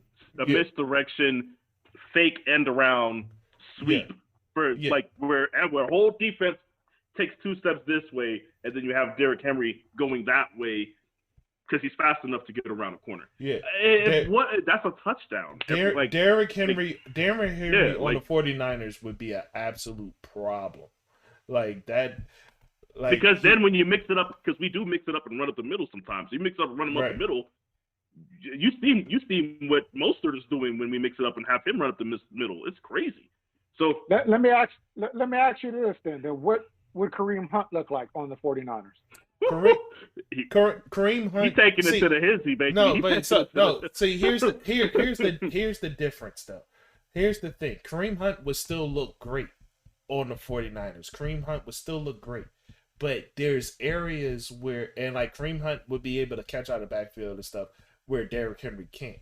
But there's areas where I feel as though people would be able to tackle Kareem Hunt, and you're just not going to be able to bring Derrick Henry down. If he like especially if he's doing a reverse sweep, like with a head full of steam coming around that corner, like there's no fucking He's stiff arming everybody because y'all got to come from the side. Like there's no fucking and way if there is anybody back there, they're gonna whereas like it's just that's I think Kareem Hunt offers more. Like he offers more from an athletic standpoint as far as agility and juking and stuff. But what Derrick Henry does great is he's a powerhouse, and that's I get. Well, how about this? I think what he's trying to say here would be a good analogy. Randy Moss, right? When used correctly, his stats will be greater than anybody's stats ever if you use them correctly. If you just say, look, man, we're going to drop some plays. All we need to do is get you open 6 times on some streak routes. It's going to be 6 touchdowns, but we're going to, you know what I'm saying? If you use them correctly, nobody's stats should ever look better than his. That doesn't make him the best receiver. You can't ask him to do all these other things, but if you were to use him correctly, his stats should be crazy. You cannot use him in every situation. But in that one arena that he's so far ahead of everybody else that, you know what I'm saying, he would be able to eat crazy. Because Derrick Henry this is the thing. You know what they do with Derrick Henry? They're giving him handoffs where he's 10 yards behind the line of scrimmage. So that when they hike the ball, once he has a full head of steam, once he hits the line. Yeah. So it makes Basically, it harder to tackle them. They are using them in certain ways where it is shit that will only benefit a guy like Derrick Henry. yeah, like they But basically yeah, using an unstoppable force to run through a wall every single time, yeah, which is absolutely idiotic. Like yeah. he's This not is gonna what go. this is what I'm going to counter with that. You guys are saying that, but I believe it was the Browns he played against. They tried that shit. Brown stopped him every time. He wasn't picking up any type of yardage. There were so many times there was a 4th and 1. He But tried running that shit, and it was like, hey, I'm big. Myles Garrett was like, I don't give a fuck. exactly, but And then that's stop. but You Then say that's Myles that's the Garrett problem begins with to their but that game plan. but that's the problem with their game planning, because if they used him in a sweep or off the tackle, if they used him in a sweep or off the tackle away from Myles Garrett, I'm sorry, he's defensive not that back, you're agile. getting ran the fuck over. Like it's Well, just what's happening. that's why I mentioned misdirection plays, because Right. he might not be able to change directions or be that agile, No. but his up and down the field speed is good enough to where, like I said, all you need is the defensive step this direction, just one step. He will be able to get to that corner. Then you could design plays for him to get around the end, but they're not going to design plays for him to get around the end to get him open in that way, because the Titans were just like, we're just going to play smash mouth football. Yeah. You can't, because he's not capable of. If you watch any of Derrick Henry's training videos, what is he always doing? Straight line, stand to him, straight up. None of his drills are side to side, him doing any type of lateral movements. He'd probably fucking tear his ACL like right away. Oh no, I think there would be more risk for injury. Don't get it fucked up. There'd be more risk for injury. But what I'm saying is, like, you could, like, to use the Niners as an example, there's times where you see our running backs get to the edge and it has nothing to do with their athletic ability or speed. Although we do try to roster the fastest running backs in the NFL all the time, but there's some plays where they're just so wide open it wouldn't even matter if they were slow. So, I think his size. I think his size is an illusion. I hate to do this comparison because I don't want to start this argument, but I'm going to say it. He's a stat stuffer. He looks like fucking Russell Westbrook to me. Like, what do you do? You got this big ass dude who runs in a straight line, and if it's some smaller dudes, he's going to plow through them. Cool, Zion does that. I'm not impressed for it. Now, when you had Kareem Hunt when he was with the Chiefs, what did you have? Everybody was glued to the TV like, yo, what the fuck is this? This is amazing. Then he made the mistake he did. He ended up on the Browns, and him and Nick Chubb have 1,000 yards. That's fucking crazy. Nick Chubb was pretty gone. ridiculous. No, it's yeah. pretty ridiculous. No. Nick Chubb was gone for like 6-7 games because he had COVID and whatever other injuries may have happened to him. He didn't play. He has 1,000 yards. Now imagine if either of them got that backfield by themselves. You mean to tell me they wouldn't have 2,000? But I'll say this. I'll say this just to end this off, because I think the one thing that all three of us agree on is, when it comes to ranking him as a running back, is he's a guy that you absolutely have to play a certain way with because of his lack of diversity in his skills and his talents and his abilities. So yes, we feel like that's why I would not put him above a lot of these guys. It's because it's like yes, it's great that he could play this way and he could do it at a phenomenal level. If I just so happen want to do something differently, I can't. I can't say let's get some screen passes in here. You know what I mean? Like, you're kind of strapping our offense, buddy. If they lock you up, if they stop you at the point of attack, what are we gonna do? Yeah, essentially. But yeah, with Derrick Henry, we all agree that he's just not the best running back in the league. I do, but I have him higher than Kareem Hunt at least. But you guys name guys that you have higher than him, so I'm going to name mine. I have CMC, obviously, Alvin Kamara, Dalvin Cook, Nick Chubb, and I think he'd probably be 5. He'd probably be 5. You And think then he's better than Saquon? Saquon's not around, and I don't know what he's Saquon doesn't make my list only because he hasn't been healthy long enough. Yeah, I haven't seen him this year. But if you ask if I could say that if you could guarantee me that Saquon could stay healthy, if you could guarantee me that Saquon could play more than 6 games in the next 2 seasons, then I'll put him on my list. And if I could put Saquon on my list, he would be probably third. No. But what I'm saying is, I can't even tell you that he's going to play 6 games in the next season. He didn't play 6 games this season. Well, listen, he might not play 6 games the season after that. He's far, not going to be on as my far list. As for He's me, an NA. He's an NA, bro. Yeah, as far as for me, it's Saquon is not applicable, and it's not because of his talent. It's not because of his lack of talent. It's just simply, I don't know what you're going to be coming back from this injury. So, like, it's not that he often get injured or anything like that for me. It's just, I just don't know what you're going to be moving forward. So, until I see what you're going to be moving forward. But based on his past, Saquon was better than Derrick Henry. I would not argue with you, Ricky, if you're telling me that Saquon's better than. That's not even Yeah. I would never argue that shit. But go ahead. Yeah, I'm not going to argue. You say injury, and then you say Dalvin Cook. That's why I'm like, oh. Well, Dalvin. I want to vomit. Like Dalvin Cook actually went through a full season now. Because guess what? Guess what I wouldn't do up until this year? I didn't put Dalvin Cook on any of my list either. But now that he's made it through a season, he can make the list now. I need some alcohol. Take a sip, brother. Take a sip. Yeah. Without this season that Dalvin had, he wouldn't be on my list. He would be an NA too. Yeah. Fair. That's all I ask is for you to at least get through a recent season. That's all. Fair. And to me, Nick Chubb and Kareem Hunt both played enough games. Right. Well, but yeah, man. With that, we're going to go ahead and move on. So our next topic was what exactly? Shit. Oh, yeah, let's get it. Let's just get into it, man. This past weekend, not only did Derrick Henry get his 2,000 yards, but the Eagles, my team, had people up in arms, had everybody up in arms over their decision to pull Jalen Hurts out the game and essentially lock up Washington going to the playoffs by having Nate Sudfeld finish out the game.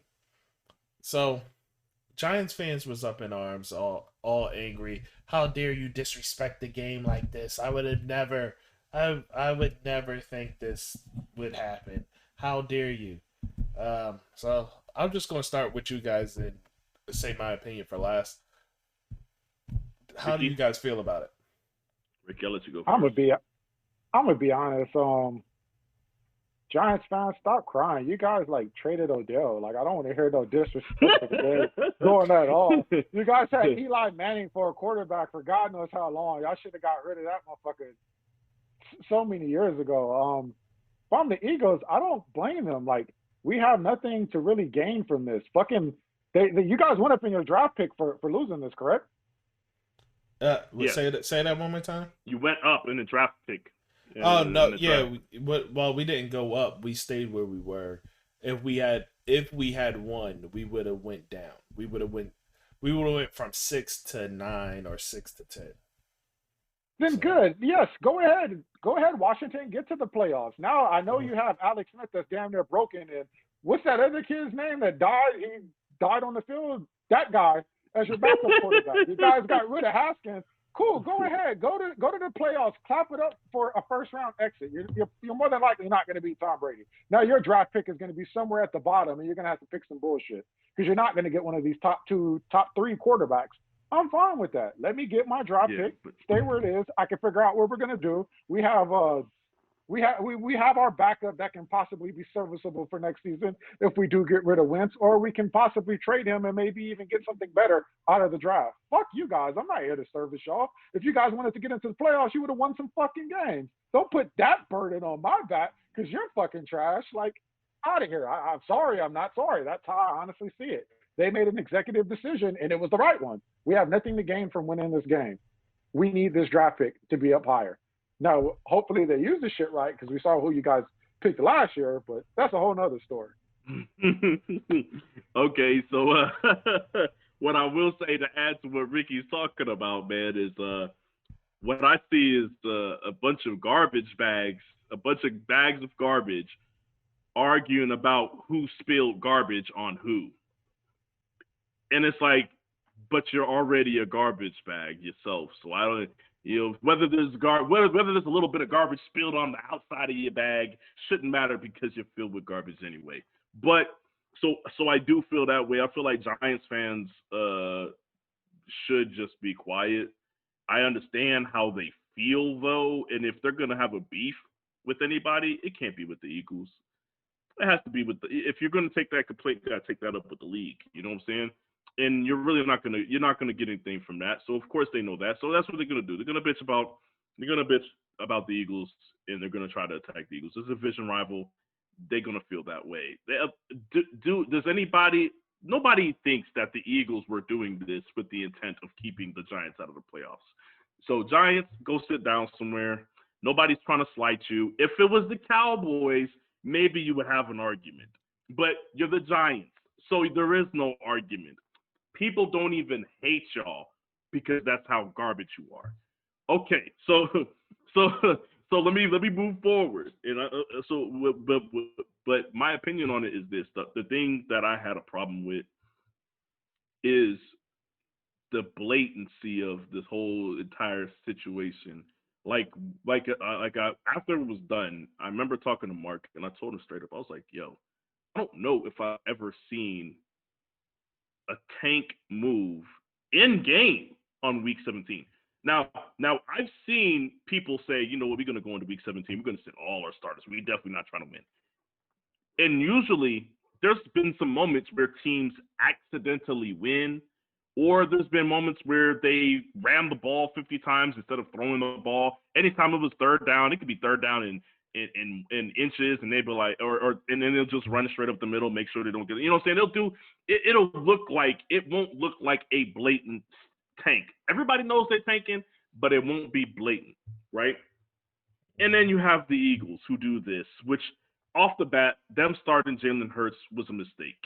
If y'all really was trying to lose this game, and your excuse for putting Sudfeld in the first place was to get him reps, wouldn't you just play Sudfeld the whole game? Like this is how defunct this team is. This is how terrible the Eagles organization is. These fools can't even tank right. Okay? Like, how do you go to tank a game and then almost start winning it and then have to do a little extra thinking on top? So my issue with them is, if you're trying to tank. You know, Sudfeld the whole game, it would have saved you from any possibility of winning. You don't play Hurts and then score on 2 drives, and then on the 3rd drive miss a 4th down, which clearly they intentionally went for. You know, like you don't want to do that and then be like, okay, this dude's playing too well, and then we're going to sit him, because like somebody mentioned, it was mentioned before that he came out after the half. Like Hurts came out after the half. Like he started the second half. Like even another situation where they could have just put Sudfeld in. Like it's everything about it is just clearly on camera. We caught you guys blatantly tanking. So whether the NFL does something or not, it is what it is. Like I just see it as another reason as to why the Eagles are completely trashed as an organization. Tanking should be the easiest thing you should be able to do, and you guys almost fucked that up.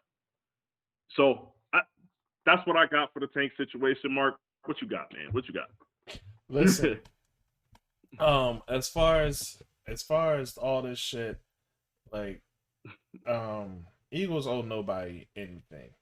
If the Eagles wanted to play Jalen Hurts for a little bit to see what he could do against the Washington football team's defense, and then they saw enough, and then they decided to pull him to ensure that they lose. Fuck you. Who cares? Like is that the memo they sent out to the Eagles fans, Mark? What script you reading off of? Like, no. Never mind. Go ahead. Because listen, man. Like, you Giants fans, and I'm literally saying you Giants fans, because I watched Max Kellerman pretend to be all up in arms yesterday and shit. Listen, we didn't keep you out of the playoffs. What kept you out of the playoffs was your bum ass 6-10 record. Like, that's what kept you out of the fucking playoffs, dog.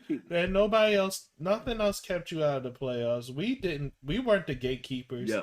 Your bum ass 6-10 record was the gatekeepers that kept you out of the fucking playoffs. You want to fucking talk about the integrity of the game. Where was your integrity of the game all fucking season? As you started Daniel Jones and shit like that. Like, where the fuck was the integrity of the game then? Like, nobody told you to draft Daniel Jones. You're talking about integrity of the fucking game. Shut the fuck up. They started the season with 3/5 of their offensive linemen playing out of position. Exactly. For integrity of the game. We didn't even this. It happened so long ago. We forget that whole offensive line situation is the reason why we're not talking about Saquon right now. I watched Saquon carry the ball 15 times and get 8 yards. I was watching the games and I'm like, it's not his fault. That's just in there. What do you want Saquon to do? We was making bets on how long it would be before Saquon would get hurt. Yeah, I mean, that's how crazy it was. Like you said, talk about integrity of the game. How you going to be crying about getting something taken away from you that you didn't even deserve in the first place? Yeah, dog, nobody kept y'all from winning, dog. You lost to the Eagles because Daniel Jones decided to trip over his own feet while running like a bat out of hell, and because Evan Ingram can't catch a wide open pass. Dog, you would have been 7-9 had you won that game. These are all stuff that you did to yourself. Stop it, man. What the Eagles do from here has nothing to do with you. And anybody that's out there that's not a Giants fan or whoever that says, well, you always play to win. Fuck you. I am playing to win. I'm playing to win in the future. And me having the 6th pick is me winning in the future versus me having the 10th pick. I was going to ask, Mark, because I know we had a whole episode about when do you start to root for your team to lose. In week 17 for the Eagles, this was that moment, Mark, where a lot of people were, iffy about the season and whether or not they should be trying to win games and what's going on. But it all came together. Week 17, every single Eagle fan around the world wanted the same thing. Just please lose this game. I'm just saying. So yes, I mean, you do root for your team to lose at that point. I fully expected your take to be this because you're like, no, man, you goddamn right we taking. It's the one thing that I expect out of my coaching staff that they should be able to do right this season. So, and I was gonna make an anime reference for Daniel Jones tripping. You know what I'm saying? It was like Deku using fucking one for all for the first time and shit. He ain't never ran that fast before, dog. Clearly he had no control over his powers. It's like he was borrowing somebody else's legs. It's embarrassing, Mark. But yes, that play. It comes down to that play, Mark. It comes down to that game. Yeah. Y'all could have been there. Yeah. Y'all literally tripped over yourselves. Dog. This is all it's all nonsense to me. Nah, we got it. We're doing what's best for our team's future. Any fan that doesn't understand that, I don't think you're a real fan. If you don't understand doing what's best for your team's future in week 17, then shut up. Go away. Go be a fan of some other team. This is a problem. We have holes everywhere. We need that 6th pick. And in fact, we need that 6th pick mostly because we probably need to trade it so we can get more picks. I was gonna say because you only got money. You only got money, so you gotta get you better get some talent, some young talent that's cheap. Man. You better hit the draft. That's I think the Eagles did the smartest thing by throwing that game because they didn't want to end up like the Jets. The Jets beat the Rams and everybody was shocked, but that kind of hurt you more than anything else. You showed that, you guys are capable of winning something, but you just lost again. Hey, you Trevor Lawrence was in the back like, whew. You know what I'm saying? Yeah, like, listen. But speaking of, man, here's the thing. Because you brought it up, Trevor Lawrence. Listen. In order to be a successful quarterback in the National Football League, you need not to be drafted within the first 5 picks. That's just period. That's just a simple fact. If you're drafted in the first 5 picks, it's pretty much guaranteed that you're not going to be all that successful. Because there's a reason why teams are drafting you that. Remind me, because there's a reference that I want to use that I cannot do on the show right now. Remind me after we finish recording. Ricky, you get a kick out of it. But yes, like it's funny that you mentioned the top 5 pick thing.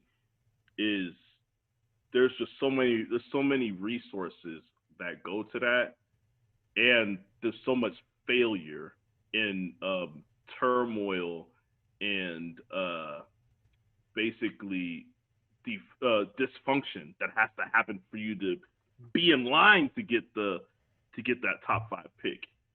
So your top 5 pick quarterback, that just means that you're going to a dysfunctional organization 9 times out of 10. And that is part of the reason why I agree with you, Mark, where you say, like, if you win that top 5, it has to be a on purpose accident, like the Colts, who was a great organization that had the Peyton Manning thing happen, and then they said, just to make sure we get a top quarterback, we're shipping away our entire offensive line. Like they literally shipped off the entire offensive line and said, we're gonna make sure we can't win any games. But obviously in turn that didn't work out for the best. Maybe they shouldn't have shipped off the entire offensive line. That's what I was gonna say, because in the end, that's exactly why you lost your top pick, is because you didn't have an offensive line. He got hurt. And voila. Well, in that moment is when they went from being a great organization to a bad one. But yes, like typically it has to be some sort of freak accident for a good organization to be picking in that tier. The Steelers will never have a top 5 pick unless they trade for one. Like that's just the way it works. Patriots won't have. I mean, as much as you can say about the Patriots this year, they'll never have a top 5 pick as long as Belichick is coaching. All right. Oh, he don't want to hear about Belichick coaching. All right, go ahead. No, not at all. Listen, I will say this on the exit out of football, though. This is an announcement to everyone. I will be suspending my Eagle fanhood until further notice. I am not abandoning them the same way that I cut off the Sixers, but I just can't emotionally invest into the Eagles for the time being. Like basically, I'm emotionally checking out from the Eagles for the time being, because the fact that they have no intent, at least as of right now, they have no intention of firing Doug Peterson, no intention of firing Howie Roseman, and with all the evidence that goes against both of these gentlemen, is baffling to me. And they're essentially Dougie's getting an extension, from what I hear. The rumblings are behind the scenes, and essentially, excuse me. Essentially, they're just saying, "Yo, we don't care what happens next year. We're going to just throw it all away." And I'm pretty sure we're going to draft somebody that should be a 5th round pick, and we're going to draft him at 6. So, whatever. You're not even excited about the 6th overall pick, huh? No, not at all. Not at all. So I will be suspending my emotional investment in the Eagles. And Shawn knows me pretty well. He knows that when I he means that shit. I really do mean it when I say this type of shit. So yeah. but yeah, man, let's get out of football, right? You know, guys. Man, Let's... that was kind of a sad ending to the football talk. But yeah, let's go ahead and move on. That's just depressing. Great. I've never seen a divorce happen. He was like, hey, they're not anymore. Get a job, you. They're not even divorced. They just separated. He's like, look, I'm gonna go get an apartment over here. You know what I'm saying? Like, yeah, we're just separated for now. We'll see what happens in this next year. You know? Right. Now, interestingly enough, we're moving on and just talking about the Eagles, and I was talking about how I divorced the Sixers long ago. And as I'm one of those divorced people that's happy to see my former mate thrive, because the Sixers seem to finally pull their heads out, well, finally put something together that actually works. Doc Rivers has this team running well. Dwight Howard is a great addition when it comes to being the backup to Joel Embiid, coming in on the 17 minutes that he gets and getting the rebounds, and so he's still able to be that force and to be able to get the boards is a great help to the team. So it's better than what they were doing with Al Horford last year, where they just had him sitting around the perimeter trying to jack up threes like he was Reggie Miller. So yeah, that's funny. So I don't know, man. The Sixers right now looking like the best team in the league today. Wow, not even the East, huh? The best in the league. Woo. I said today.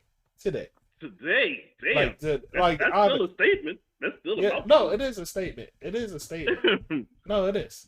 Like we see the shooting from Danny and Seth and Tyrese Maxey. Like he has a lot of promise for the future. Like I like what they got going.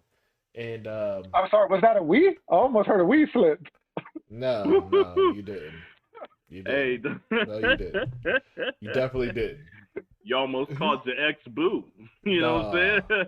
No, like, what you call me? Oh, no, that's no. I was saying something else. Go ahead. Exactly, dog. Not from me. Didn't hear from me. But listen, man, what do you guys think of what the Sixers are doing so far with the start? Rickey, you want to go ahead and take this one? No, or Rickey, you want me to go first? Brother. This is you, brother. All right. So first and foremost, the fact that you think Dwight is a great backup is hilarious. Them being the best team in the league right now is understandable. I'll be kind with that. And overall, we'll give Doc Rivers his credit. He has the team looking a lot better. I'm going to start with all the pros, then we'll go to the cons. One of the best moves he could have did this offseason was pick up Lesser Curry. Lesser Curry was exactly what they needed. They needed someone who wasn't a bum like J.J. Redick, someone who can actually dribble the ball, score, and lead the team. Oh, you mean somebody that is actually good at playing more than one facet of the game? Yeah. Yes. And yes. There we go. Yeah. Like he could do more than one thing. Okay, got you. All right, go ahead.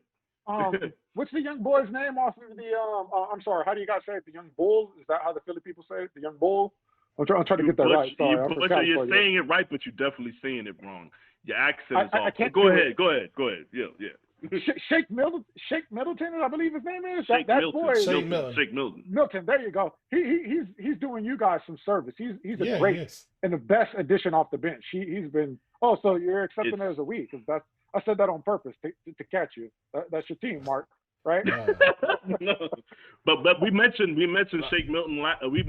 Mentioned him needing to get more minutes the year that Jimmy Butler was there. Was it? Yeah. Yeah, we did. So I'm sorry. Yeah, but go ahead. See, you distracted him. You tricked him. You used Yeah, the I was smoke and distracted. mirrors. I was looking at my phone. I apologize. He set you up, man. Look at that. It's a trap. I That shit see. don't count. I That see. shit don't count, man. I see. I got to put my phone down when this guy is Yo, talking. there's always that one friend that's trying to get you back with your ex. You know what I'm saying? There's always Oh that yeah, one. oh yeah, that's definitely me. 'Cause I don't want them to get the ring, and then you come running in toward the altar when you're at the finals, kicking in, going, "No, I love you." I don't. Just ruin the relationship now. Nah, go ahead. But I think those additions to the team has made them a lot better. The only addition that I don't like too much is Dwight Howard. Dwight Howard, he's came in, he's done some, great veteran leadership. We saw him talk to Ben Simmons after they media, I want to say, attacked him about the three-point shooting again. And, he went with them after a game and they put up shots. And then that very next game, Ben Simmons came out, he took a three and he made it. Sure, it's only one, but the fact was he was one of those people to get in his ear, talk about it, train with them, and do it. I find that commendable. Now, as far as his play on the court, I think he's going to be a liability for you guys. There's a reason why he's playing 17 minutes. Once they had to install him as a starter when Embiid sat out that one game, you notice you guys lost. He can't stretch the floor. He overcompensates with this whole defensive player status he used to have. It's not there anymore. He fouls out often, and I think that's going to hurt you guys when you guys need him on those games when Joel Embiid might have to sit down, or God forbid it, he's injured during the season and you guys have a long stretch of not having him. Ben Simmons looks a lot better as far as his play on the court.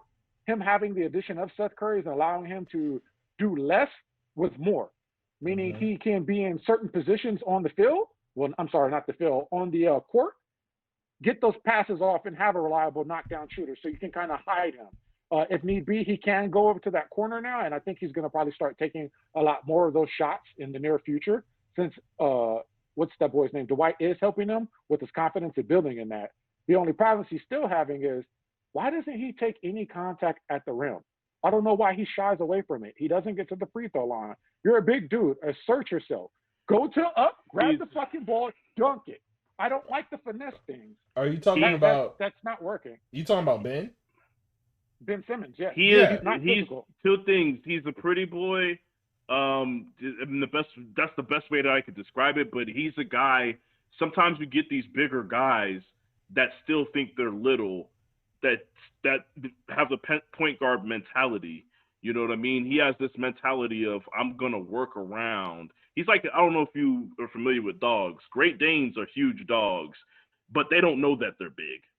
They fumble and stumble into everything. They try to jump in your lap and shit. Like, he's like a Great Dane. It's like he's big, but he doesn't know that he's big. So he's over there shying away from contact, like you said, at the rim and stuff like that. It's one thing to just kind of allow the contact to happen naturally, but he don't even do that. Like, and besides that, like you said, if you're bigger, we need you to take advantage of your size. It's great that you have all the finesse moves and everything, and you do have that ability to in agility, and you do move like a guard. The thing is, like, sometimes those guys don't want to be. It's like they try to stray away so far away from being the big guy that this is part of what happens. You know what I'm saying? It's like, no, I don't want to be the guy that's just under the basket doing this or doing that. I think he's also afraid of the free throw line because I don't think he's not very confident at the free throw line. But I feel you. I this is what I told Mark. I told Mark this before, like earlier in the year, was like, yo, I don't care if you shoot. Unless it's the fourth quarter, I don't care if you shoot 40 or 50% from the line. If you have the ability to draw 10 fouls in a game, do it, because you're taking somebody else out of the game. Right. Exactly. We'll find a place to hide you in the fourth.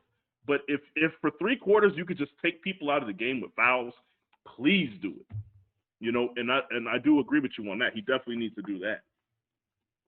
One of the better things, well, I will say this before we get away from Ben Simmons and I go to Embiid.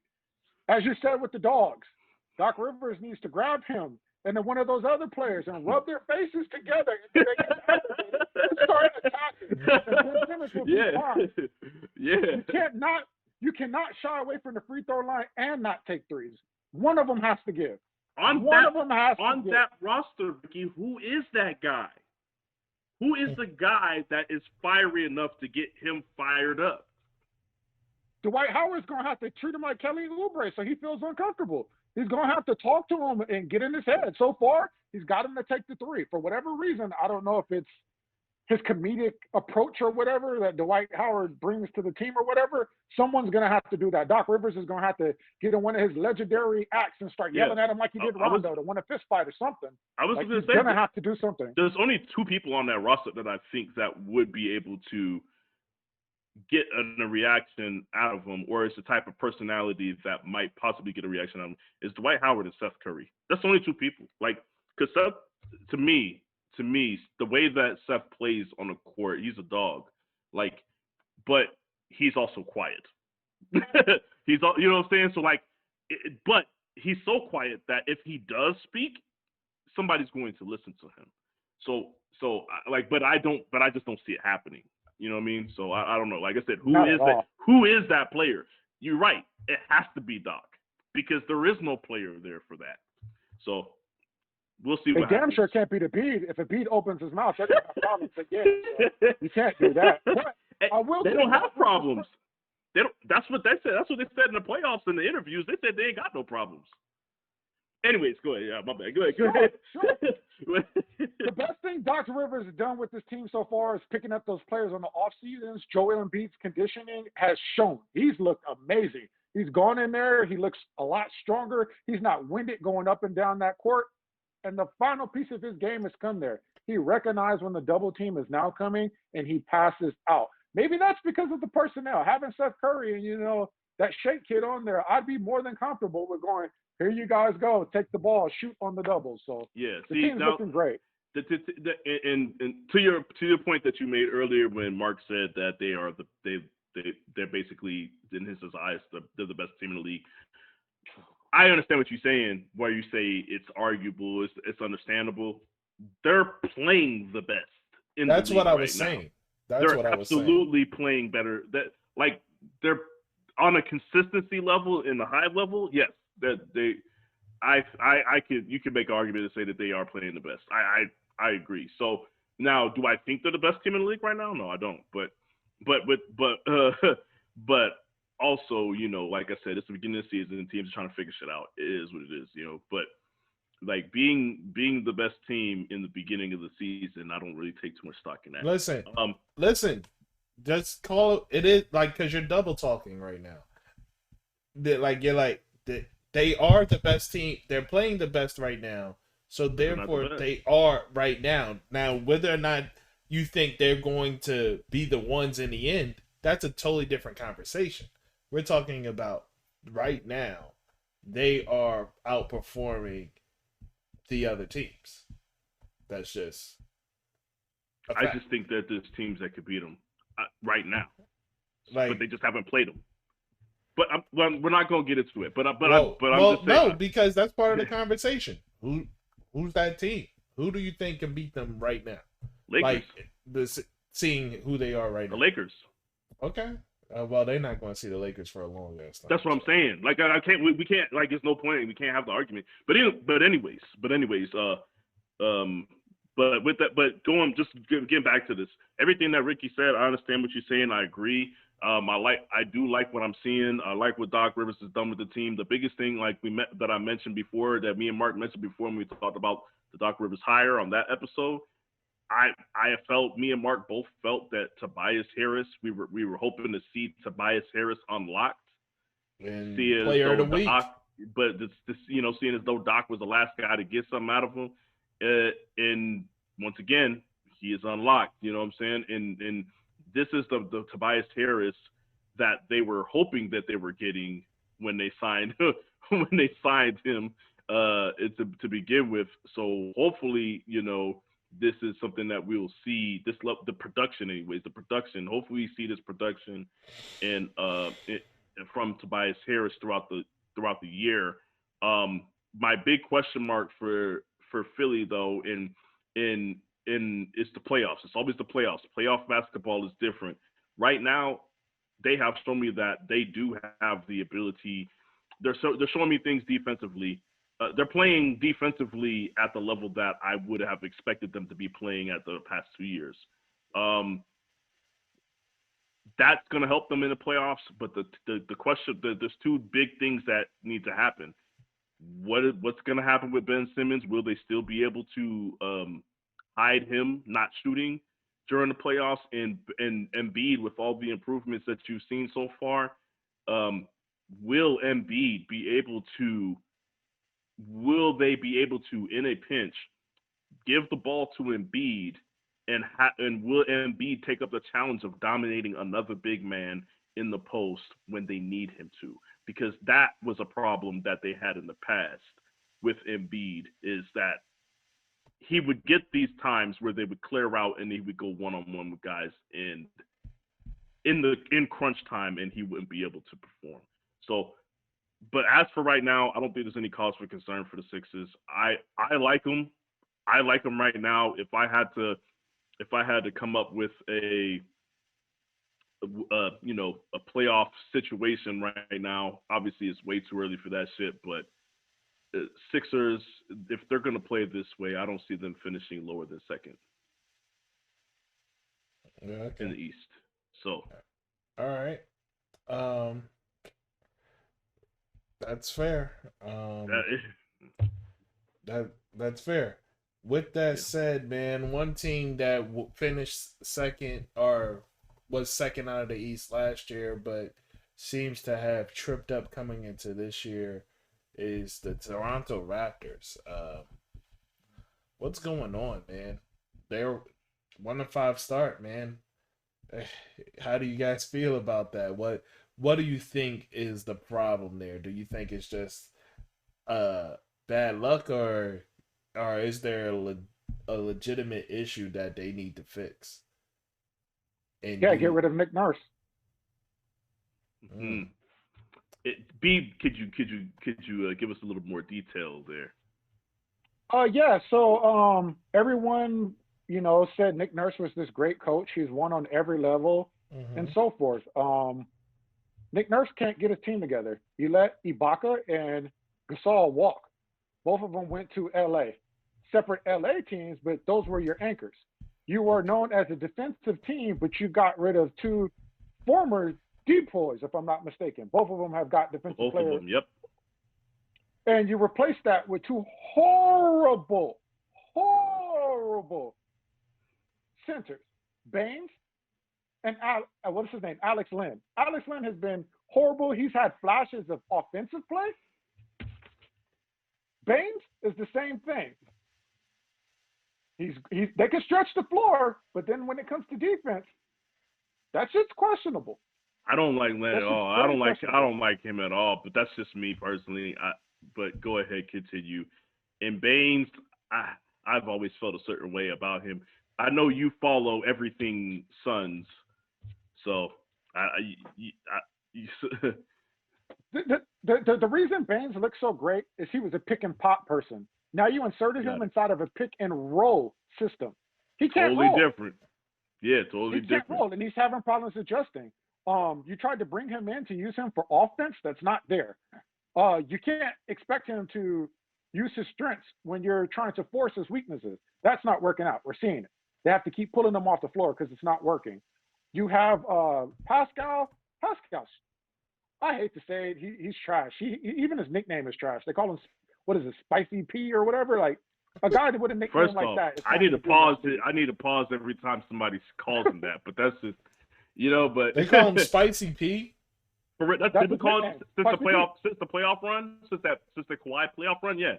But isn't there a Cam model named Spicy J?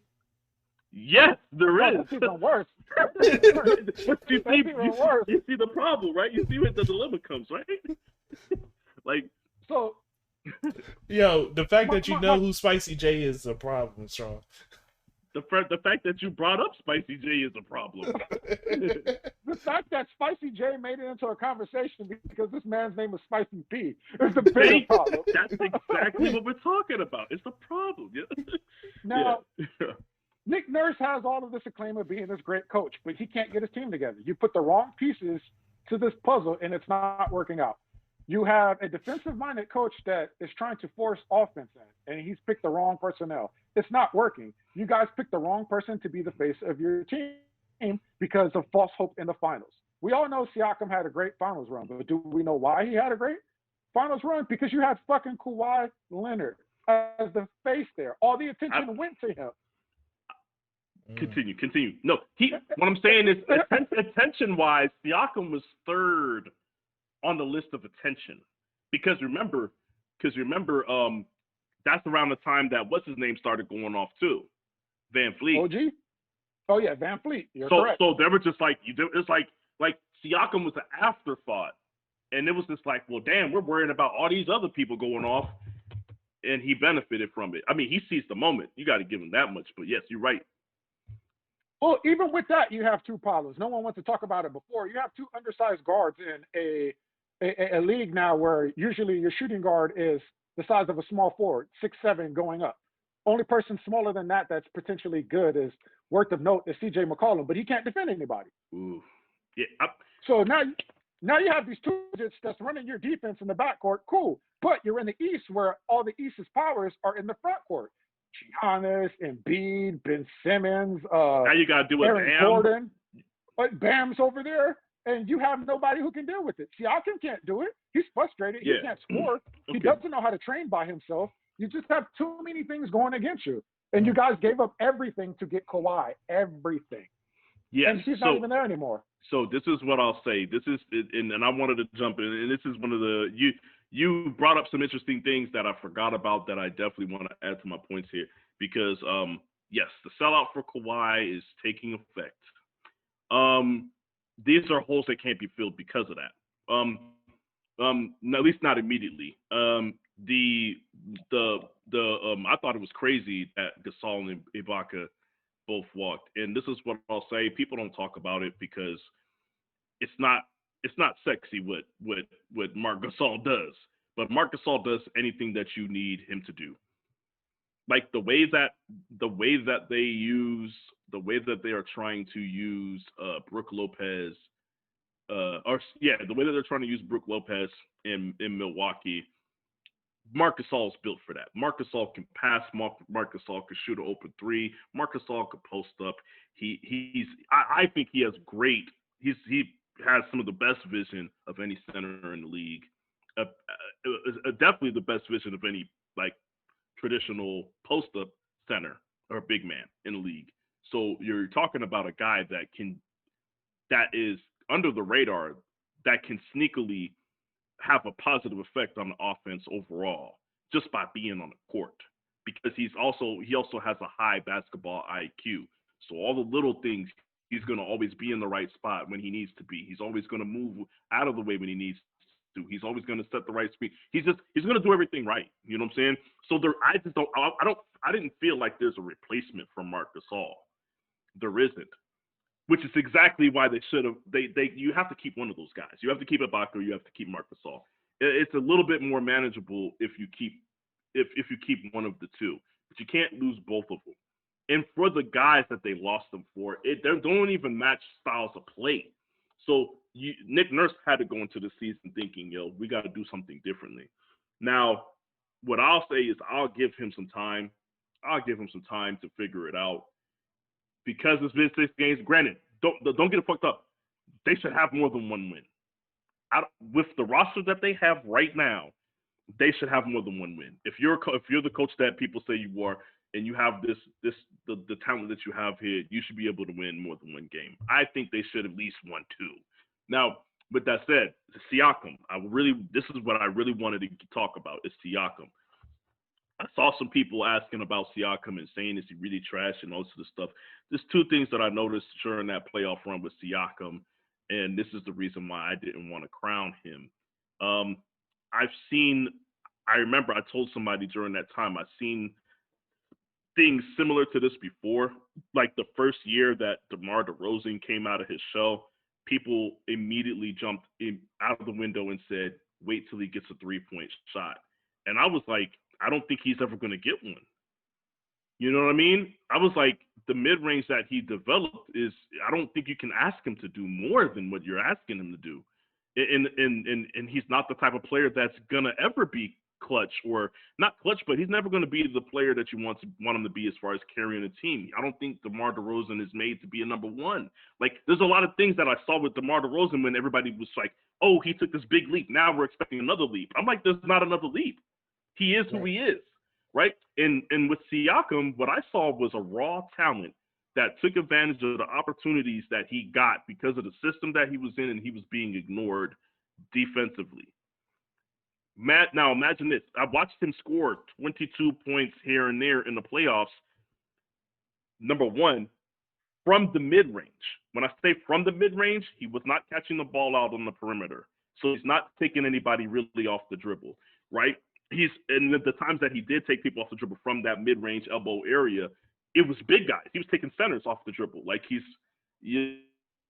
So I wasn't impressed by that. Yes, he was able to consistently hit like a little, mid-range jumper and floater, and he was basically out athleticing the people that were guarding him. And that has a lot to do with the way that the East is stacked. To your point, they have a lot of big guys. They have a lot of big guys that are not. They have a lot of big guys that are big guys, not your guys that are stretch fours that are really just slightly tall threes. No, the East has actual 4s and 5s. So yes, he's gonna embarrass those guys. He got matched up a lot with those guys, and that's the matchups that they were making happen and that he was taking advantage of. They can't do that anymore with the personnel that they have. And the two guards is the most ridiculous thing to me, only because when I saw Van Fleet have his breakout playoff run, the first thing I thought was he's gone. The first thing I thought was they're going to trade him. If that man could start, then then they have to trade him. I didn't think he could keep up the way that he was playing, but then he did in the regular season the next year. And that's when I was like, oh shit, well maybe he is good. I definitely thought they were going to trade him because it's like you can't have him and Lowry on the court at the same time. It's eventually going to be a problem. And then with the way that Lowry was playing, I was like, yo, this is crazy. So what I'll say is they overperformed last year because of Lowry. Me personally, that's what I believe. I believe the team it comes and goes as Lowry goes. And what I'm saying is, even for Kyle Lowry, what the fuck is he supposed to do with the Marc Gasol and Ibaka replacements?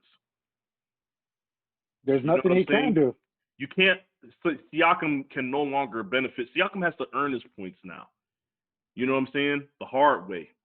So now what you're seeing is his actual skill set limitations. So, and that's all it is. These limitations existed before. It was hidden within the offense. Now, like I said, Nick Nurse has to find a way to make it work.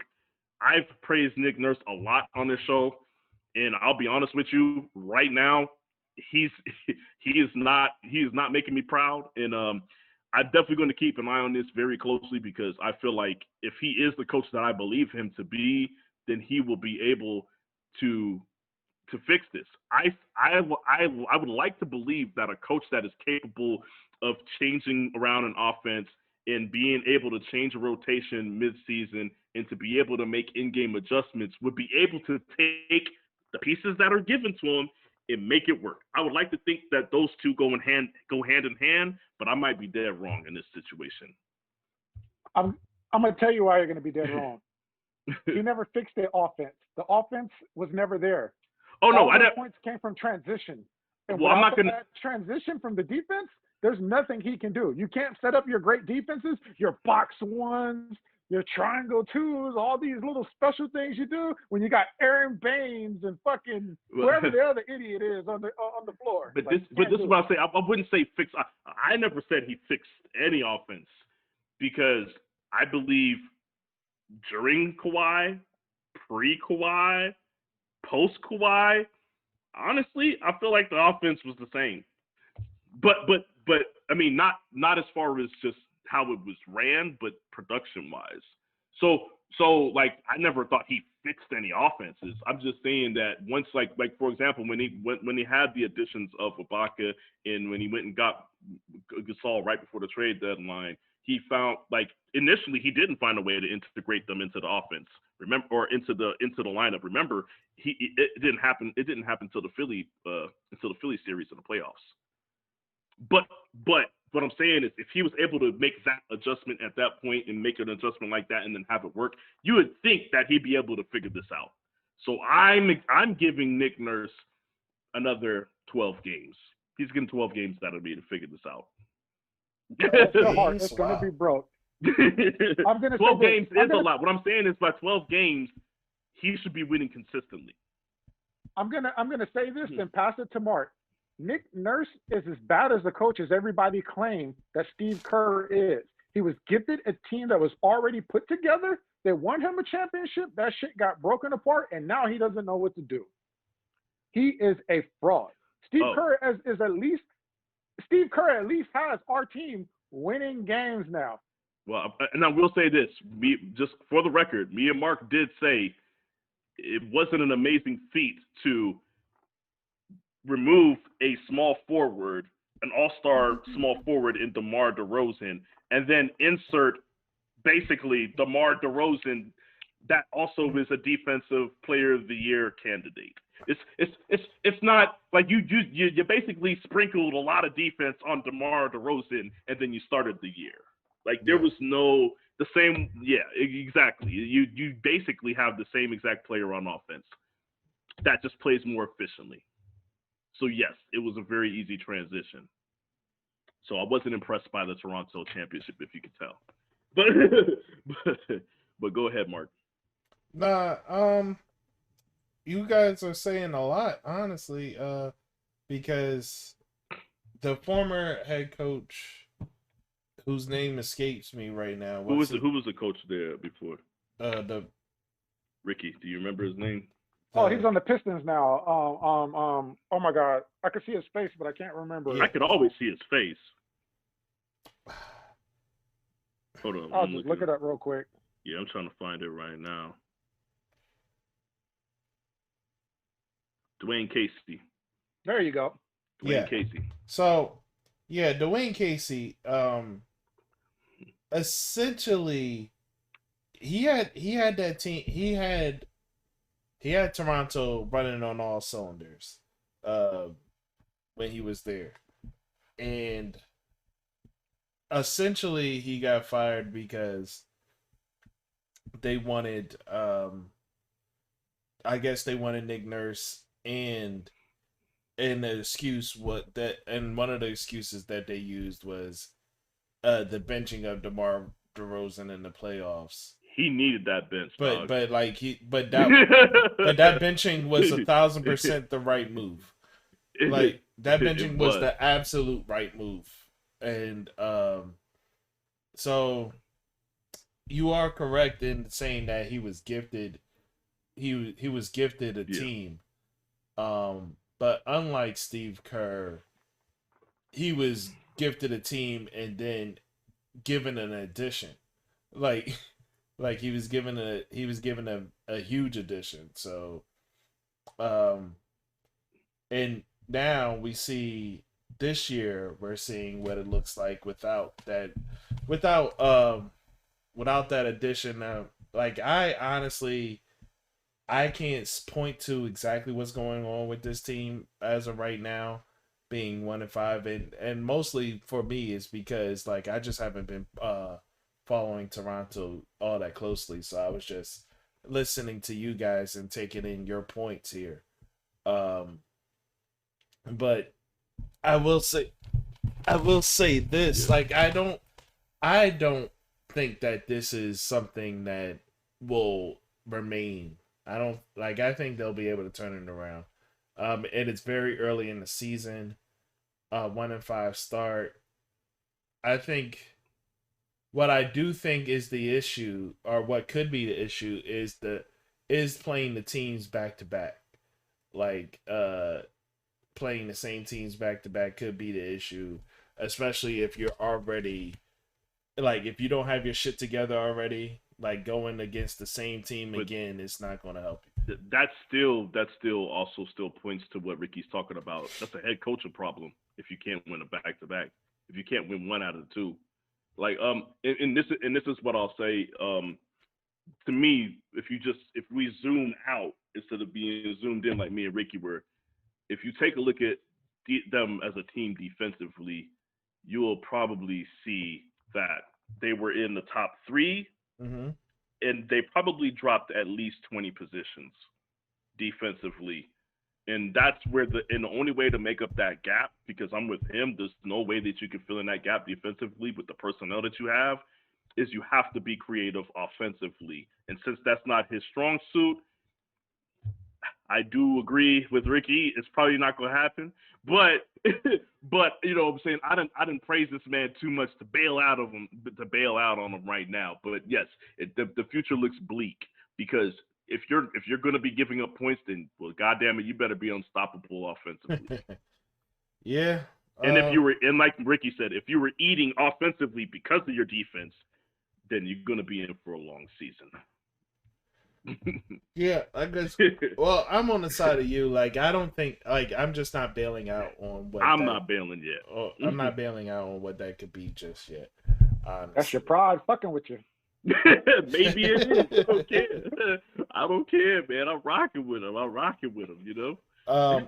And normally I'm not that type of person. I'm not that type of person that'll like out. Like people, like you be like, oh, I'm not loyal, but no, like I just see a spade. I'd be like, all right, I'm out. Like it is what it is. But this one, I'm like, I want to give it a little bit longer.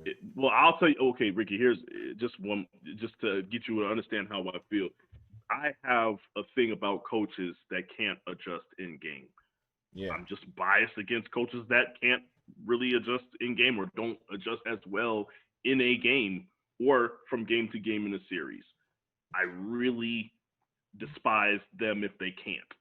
And because I've seen this man make adjustments from game to game in a series, or I've seen him make adjustments in game, I'm giving him the benefit of the doubt because of that.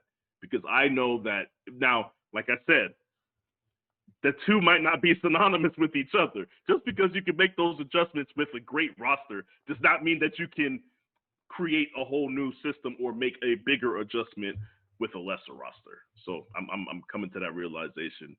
So he will, let's just put it this way, Ricky, right now, it looks like he's plummeting very quickly out of my top 5 coaches.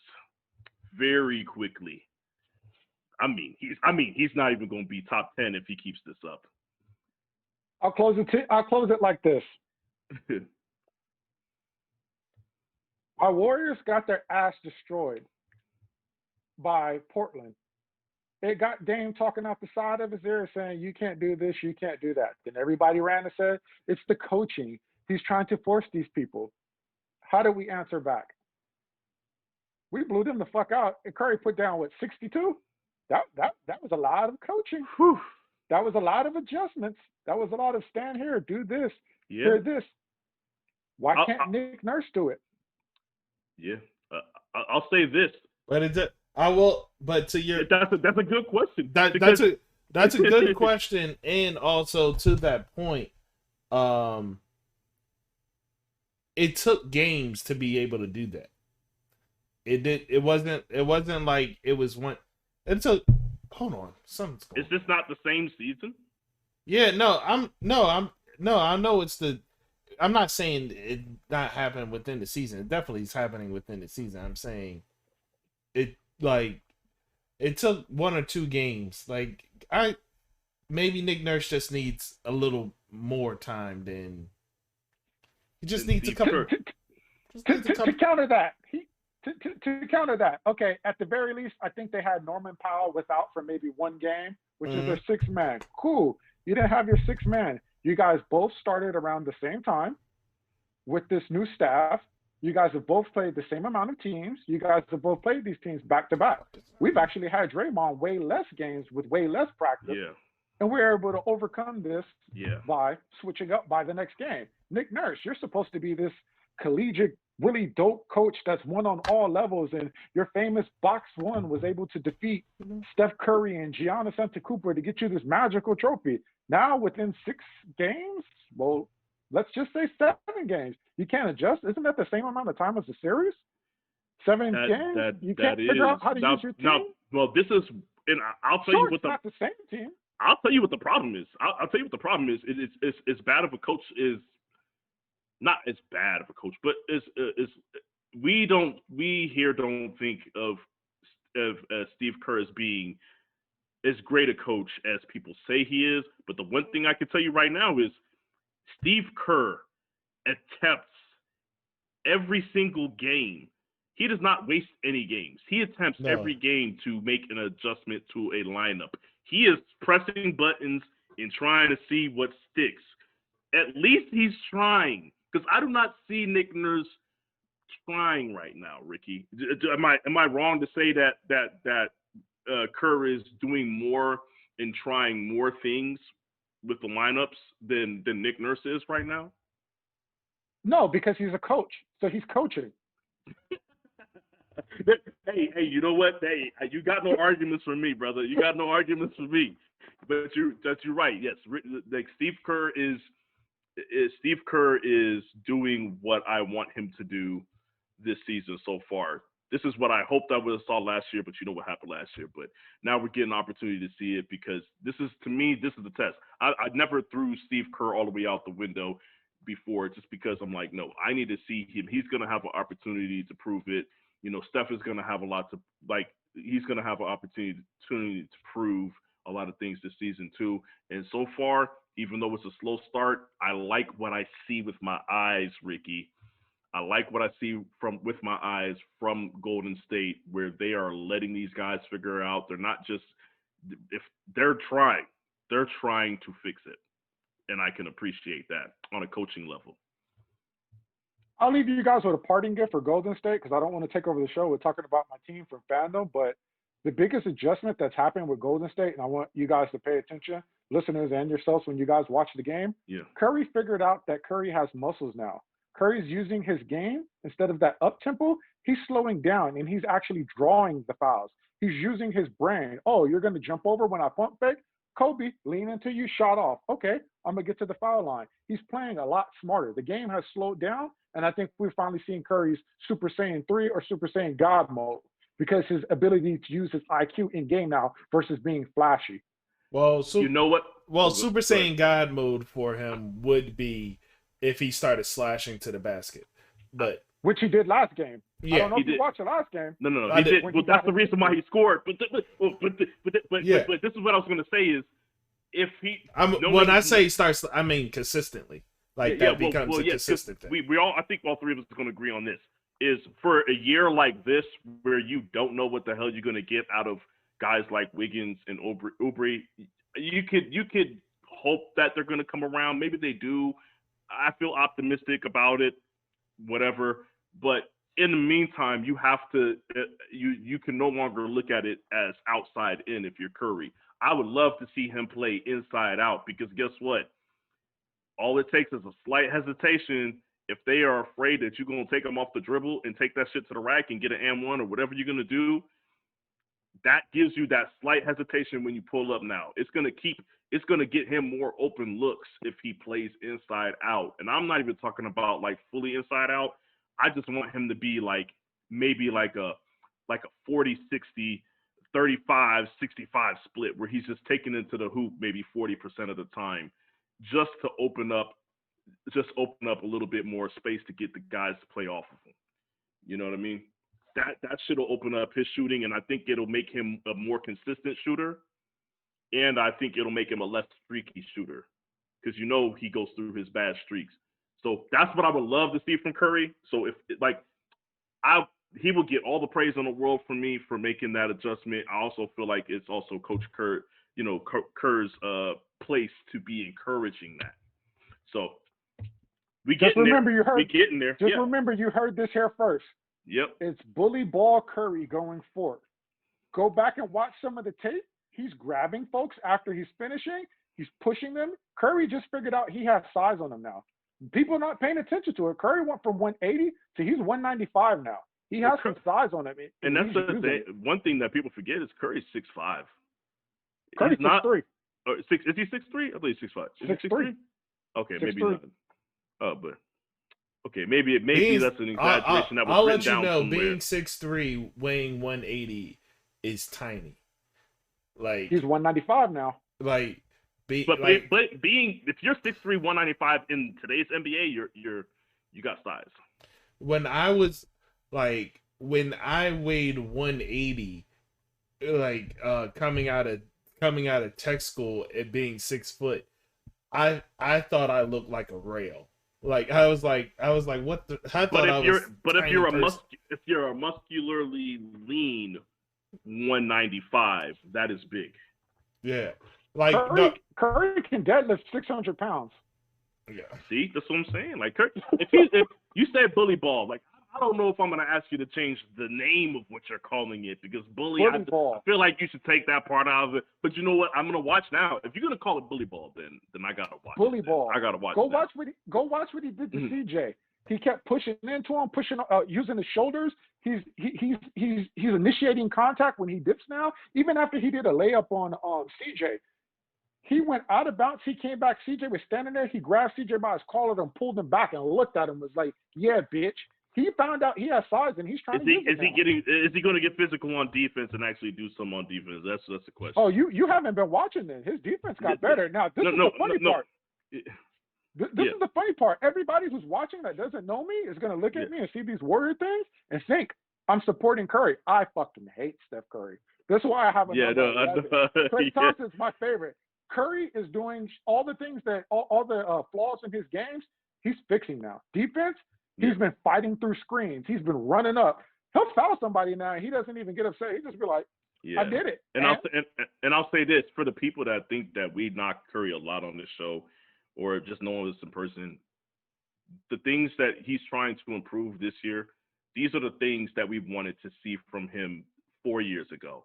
That's the reason why we were not knocking him, but we were just pointing out the flaws or the gape. It felt like gaping holes in his game, right? Or like, and it's not and the thing is, for somebody like Curry, the sky is the limit for his abilities.